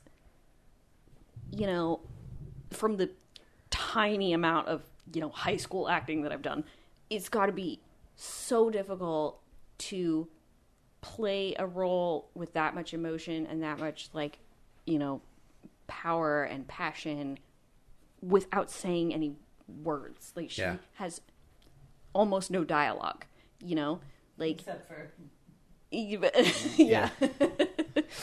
Does she have any dialogue? Well, she She sings. Sings. Okay, yeah. But it's kind of like a dream sequence almost. Right. I think it's an interesting choice. I think you know, I just signed "fuck you." yeah. Oh yeah, For the yeah. listeners, That was funny. What's she signing? the choice, her choosing her. From what I understand, Del Toro wrote this for her. He saw her in. It's a little insulting when I think about it. What was that other movie? Paddington Bear? Holly Golightly? I don't think it was Paddington Paddington. Bear. She's great in Paddington. She is great in And I don't Paddington. even like her. Which I will get to in a moment. Sorry, now it's going to bother me. Holly Golightly. She almost won an Oscar. She might have won an Oscar for that a few years ago. No, No, what was that movie called? Happy Go Lucky or Holly Golightly? I don't think it was Maudie. I don't think Oh, it was that's right. She was in Maudie. Paddington. She was in Happy Go Lucky. Yeah.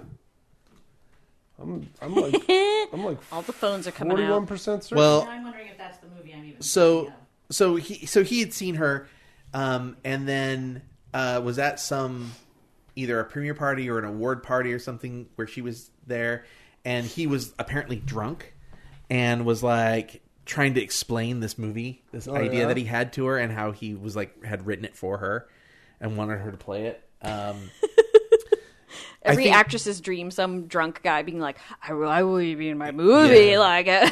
So part of it was But I don't want he you to wanted to talk. cast somebody who was unconventionally beautiful. Yeah. And I think there's also something that's brilliant in how expressive and how big her eyes are. Yeah. And that goes a really, really long way to allowing somebody to not have to speak. Yeah. To move, To show the expression. audience. And, Yeah.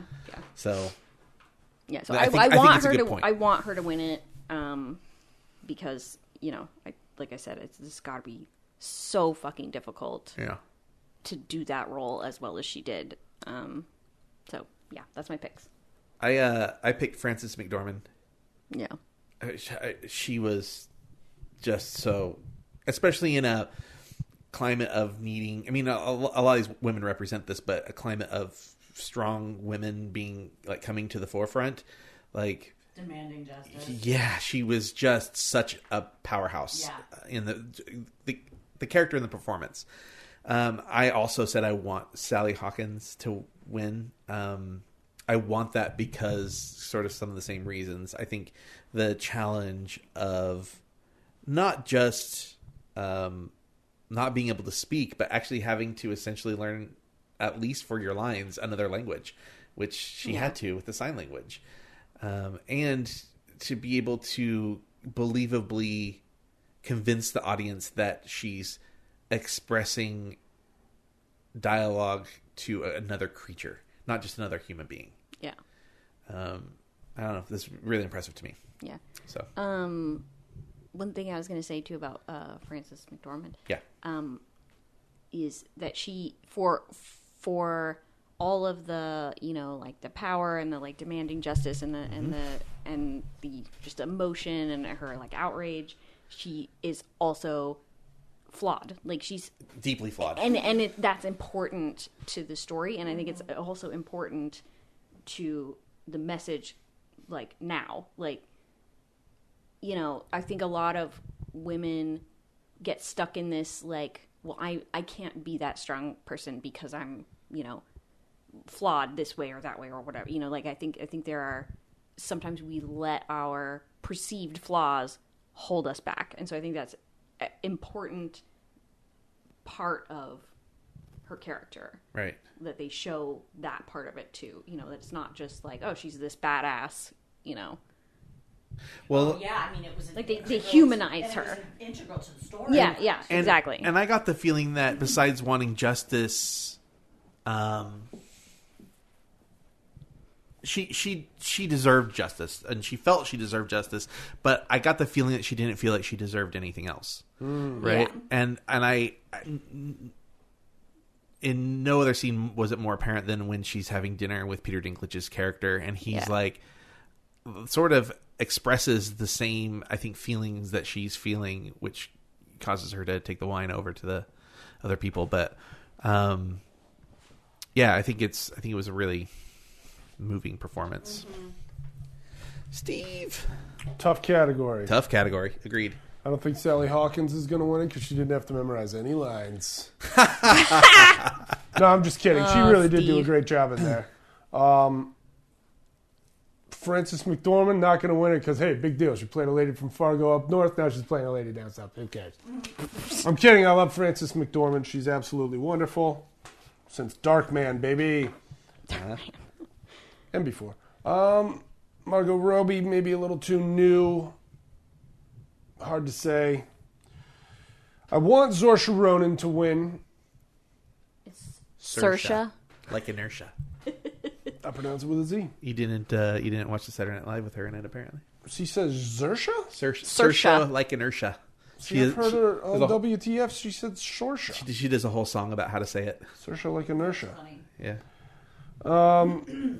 Yeah, this is a real tough category. So I put a star next to Saoirse Ronan to win, or that I want to win, but I think probably going to win is the First Lady of Hollywood, Interesting. Miss Meryl Streep.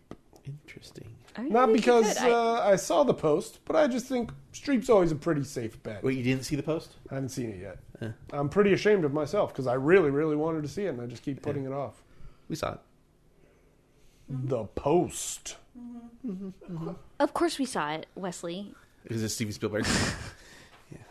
I mean, I guess eventually in, 6 years, you guys will get to it on the podcast. Yeah. Maybe. Right. Josephine. I'm with you guys. I went Frances McDormand to win, and my pick, again, it was my splitting two people that I wanted to win, was Sally Hawkins. Gotcha. All right.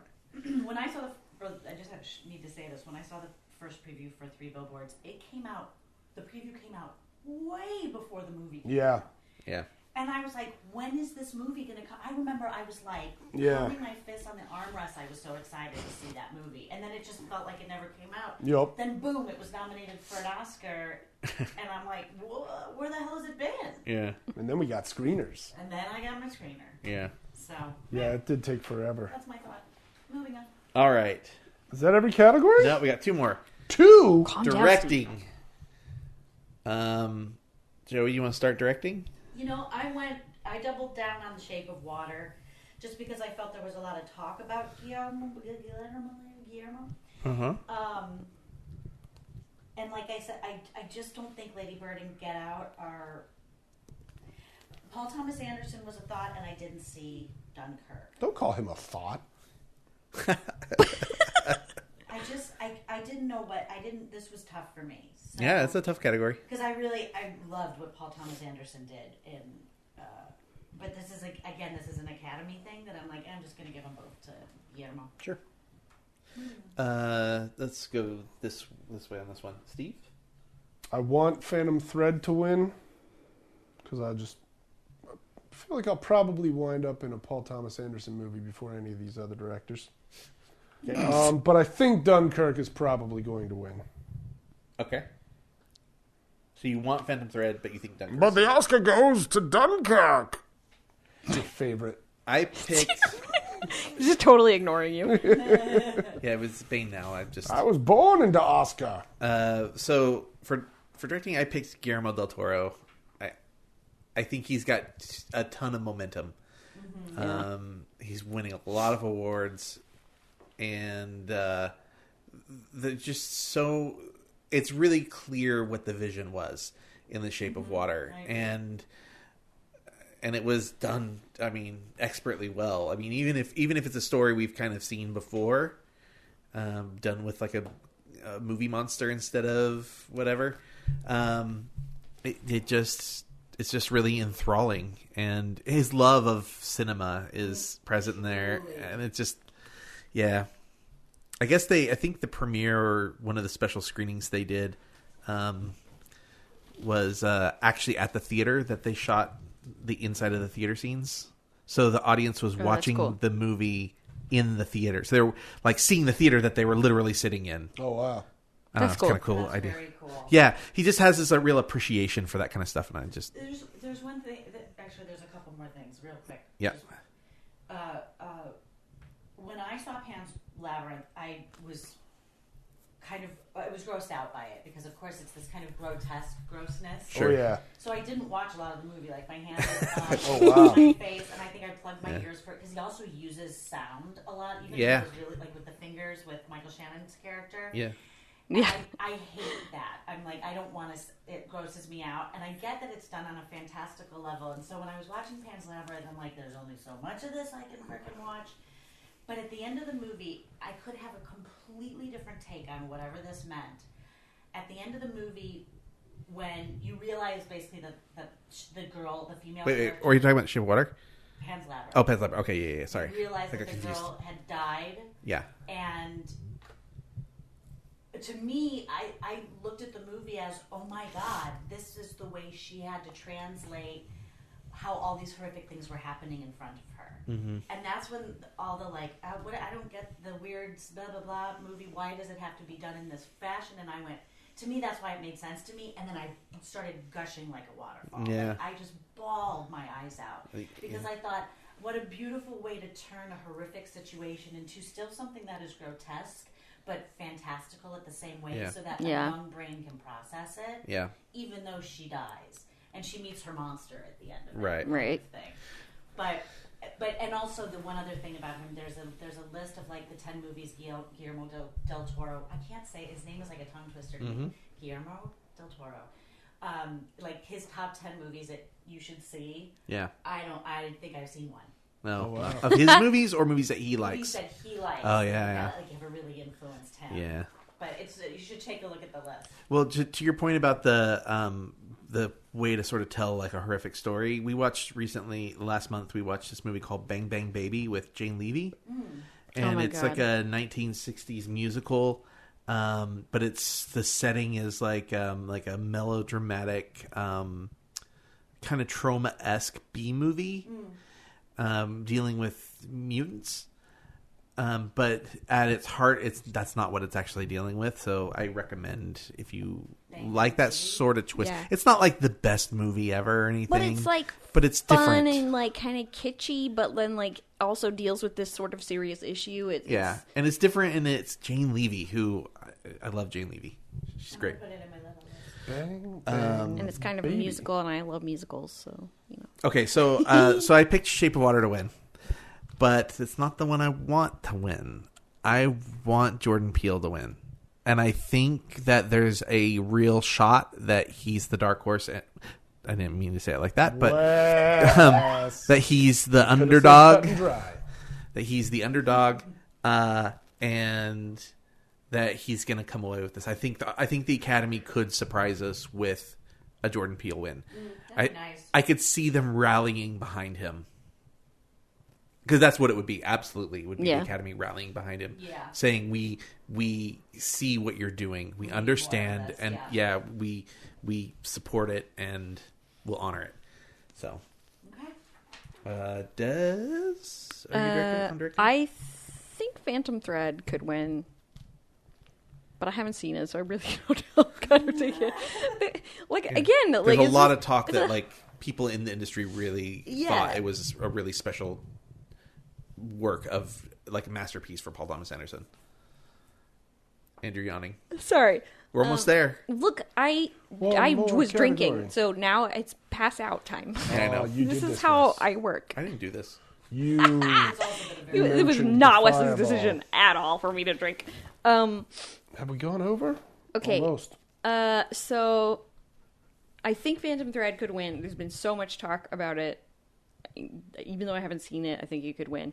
I've seen all of the other of these movies. All of the... Anyway. I want Shape of Water to win. Okay. It's. You think it'll be Phantom Thread? I think it'll be Phantom You think it'll Thread. be Paul Thomas Anderson? You want Guillermo del Toro? I want Guillermo del Toro. I like Guillermo del Toro. Like, I like other stuff that he's done, like Devil's Backbone. Devil's Backbone. So freaking good.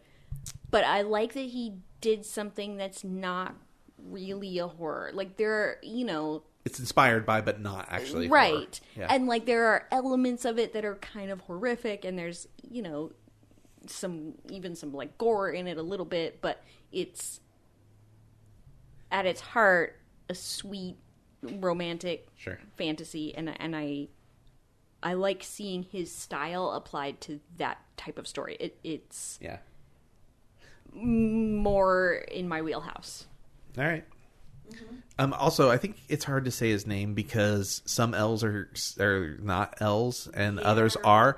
But like then you're expected to say Del. Del. So it's like a real conflict of. And then an R again. Yeah. Right. Del Toro. Okay. So, best picture. We made it. We're gonna start with Steve. We're gonna go this way. I want to be last. Well, my personal pick would be Phantom Thread, even though I haven't seen it. Okay, because you like Paul Thomas Anderson. But the other day I found a Phantom Thread, and I picked it up and started following it, and it led me all the way to Dunkirk! Oh my god. You're hot and bothered over Dunkirk. Dunkirk's going to win! Okay. That's that. And the one you want is Phantom Thread. And I want Phantom Thread. All right, Joey, best picture. Double down on Phantom Thread. Double down. That's interesting. That's And a you good know what's choice. going to piss me off is if Phantom Thread gets director and Shape of Water wins for best picture. It's very almost flipped.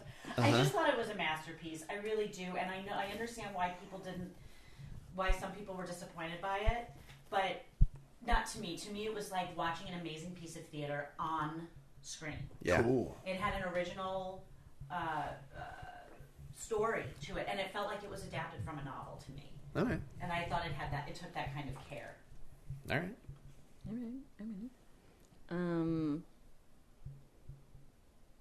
Best I picture. think there's only one movie on here that I didn't see.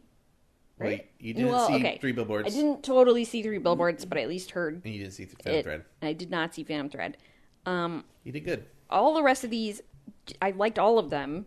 They were all good. Yeah. I put that I think The Post could win. I think The Post will win. Interesting. I know it's a little bit of a dark horse, but I think I'm making the same face Joey's making, I think. I think because of its relevance right now, like the censorship of media is it's weird. Like we're having the opposite issue right now where there's too much uncensored media that is crap. That's garbage. That's like, you know, it's weird. It's I think that even though it's so hard to explain, like what I know what I get what you're saying. I've had the same thought. My counter argument is I don't think Hollywood. I don't think that's a cause they care as much about as others. Well, I think you could be wrong because, I mean, it literally is. I mean, I know Hollywood is not news, but it is media. And I get it, but I think censorship of. I think like Hollywood traditionally, especially right now, is all about personal injustice that actually affects the greater good, and I don't think like the Washington Post is really looked at as that favorably even by Hollywood people. I don't think it was kind of considered a joke. right. And today I don't think the Washington Post I think people are really conflicted about the Washington Post. Yeah. So like I understand what you're saying. I just don't think it's a cause Hollywood cares that much about. But All right. I would love it if I was wrong and you were right. Because Well, I would too, because I would love to rub it in your But face. I thought, I was like, because I had family who lived in New York, and I was like, isn't the Post kind of the bastard stepchild of the... Well, that's the New York Post. Oh, it's not the Washington Post. Yeah, It's the Washington New York Post is that's the Woodward and Bernstein. Okay. Thank But you they for all, clarifying. they haven't always been perfect either. Well, no. Well, no, and they No, were. well, and New I York think that Post was the is thing. Like far- That this was the point of the movie. Was yeah, that like they, this was the thing that kind of. Everything I just said. No, they were being completely just like belittled by the New York Times essentially, and they were not That's what taken the point of the seriously. movie is, that this was like their chance to like break away from that and become a national paper. But the similarities are interesting. The idea that like they wouldn't have access to anything at the White House. Because they wrote things that were unfavorable to the president and his so family. they were like, I get that that's really identifiable right now. Yeah. I don't think it's a big enough cause. The other thing in this movie that I think could is the feminism side of it, the side of it, that will speak to women who are still. I feel like if the character had been stronger, I'd buy that. But so this is what I was trying to say when I was talking about the other one. Like, I think that there is still like. I think that women, even though like we want to be empowered and we want to, show that we can do whatever we want, there's still like a weird, like, tiptoeing around it when it comes to the practical application. Like, just as an example, if I'm in a meeting that is all men, because that happens a lot. We work with construction companies and architects, and there are it's very male dominated sometimes. There are definitely times when I pick my battles. You know what I mean? Sure. Like, when I'm like, this person is interrupting us or, repeating what we're saying as if it's their own idea. Sure. And sometimes you just let it go because you feel like it's not worth it. You felt like the movie like spoke to you on a level as a woman. Yeah, right. Yeah, and I think that could be what could push it over the edge. That's interesting. That at some point she just was like, "This is my paper.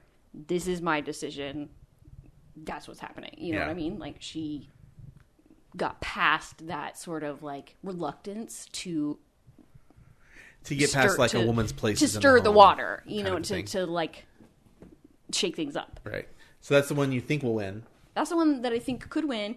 I want Call Me by Your Name to win. It's so good, and the main thing about it, because like we talked about Lady Bird and how like it's not that we've seen this story before. It's not anything super original, and on some levels, you could say the same thing about Call Me by Your Name, except that it doesn't have.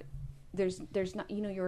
You're waiting for that other shoe to drop the whole movie, and it kind of doesn't. Like, it does, but like it's not like this crushing, like in Lady Bird. No, in Call Me by Your Name. I was crushed by Call Me by Your Name. Well, I'll get that in a second. But that's the thing. Like it's not like. It's sad and it's bittersweet, but like you get this feeling like life will move on. Like it'll be okay. Yeah. Well, it's in the credits. Right. You know what I mean? Like, right. He has that moment as the credits. Yeah. It's like it's like okay, like this is shitty, but life will go on, and like that, the content of that story that we've seen so many other times, like ends like in this horrible, tragic, crushing thing. Yeah. And as often as I'm sure that is the truth in that situation, that it's this horrible, crushing, tragic thing, it's nice to see that like it isn't always. You know what I mean? Yeah. Does that make sense? Anyway, also it's just so good. I just like it. So I picked, I believe the winner, and I believe the best movie last year. 3 Billboards Outside Ebbing, Missouri. I think it's the best. I mean, I think it's made really, really well. I think it has an important message. I think for some of the same things you were talking about for the Post, as far as like female empowerment, about empowerment in general. Even Sam Rockwell's character like has to find like empowerment, and he finds that through that letter, right? To like figure out who he's really wants to be or supposed to be, or what his potential is. But I also think it's the most accessible of a lot of these films. And I think that goes a long way when you talk about like Best Picture. Like, can a large group of people identify with the characters in this film and understand what they're going through and sort of go on this journey with them? I kind of think The Shape of Water could steal it from them. It's not my pick. There's something, and this is what I wanted to talk about earlier. Besides all of the imagery and the color stuff, and just besides the performance of Sally Hawkins, the choice to take away the protagonist's voice and have a woman of color and a gay man speak on behalf of her in the 1960s, I think is huge. And I think it's a subtlety that a lot of people overlook when they see the movie, and I think it makes it a really unique and important film in that aspect. But I think Three Billboards is a better made movie. I think it's the one that probably should win. The one I want to win is Call Me by Your Name. Yeah. Just absolutely fucking crushed me. I was like, as you can tell you, I was just in tears, just like the idea that like for however many months this kid could actually be who he really was, and then just have and his parents be supportive. And just like really supportive. have his world completely opened up, not in a sexual awakening way, but in a realistic like I can also that too, but more so in a way of like I can just breathe. I can actually live in my own skin for once, and to have spoiler alert, to have that taken away just absolutely floored me, and I was in tears. It just crushed me. And it's not done, for those who haven't seen it, it's not done in a way that I'm probably making it sound for those who haven't seen it. So please watch the movie. It's so moving. Apparently there's a moment, the moment when the dad and he are sitting down talking. I have to ask what you guys thought of this. Does mom know? And I was like, I started bawling as soon as he called his mom to pick him up, because I was like, of course she knows. So when he said no, she doesn't, I was like, what? I think she's That's one maybe thing. Deep down she knows, but she's not letting herself admit it. I don't think so. Really? I don't know. I think the dad. Joey's microphone is dead. Oh no! Joey. Joey's microphone died. Heyo. Share with Joey. Oh, Did you turn it back on when you came in? I did. Okay. This batteries. Mute off. Joey's mic. It's on. It says it's on. Can you hear me at all? You're not It's showing. not reading. You're not showing up over here. Well, let me just say this.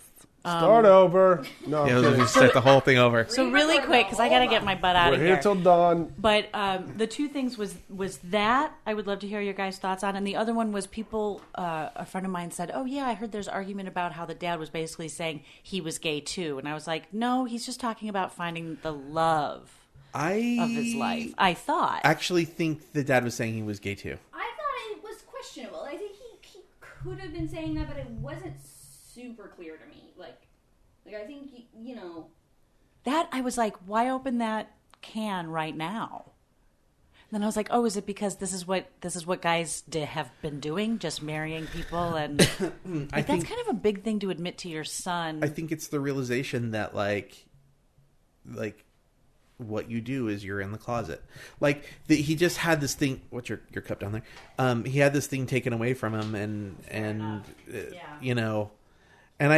I think the mom knew. I don't know that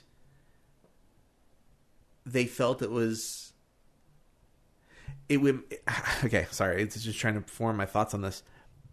I haven't read the book, so I don't know. Okay. So there could be something I'm missing completely, just from based on the movie, the feeling and the question. The feeling I get is that it's easier for him to live a lie if he thinks the mom doesn't know. But if everybody in the family knows, then it would be just easy for him to be himself again. So, for the sake of like having all that taken away, I think that's the feeling I got. At least, does that make sense? I think so. This is more conversation, but Sure. when we have more hours in the evening. Yeah.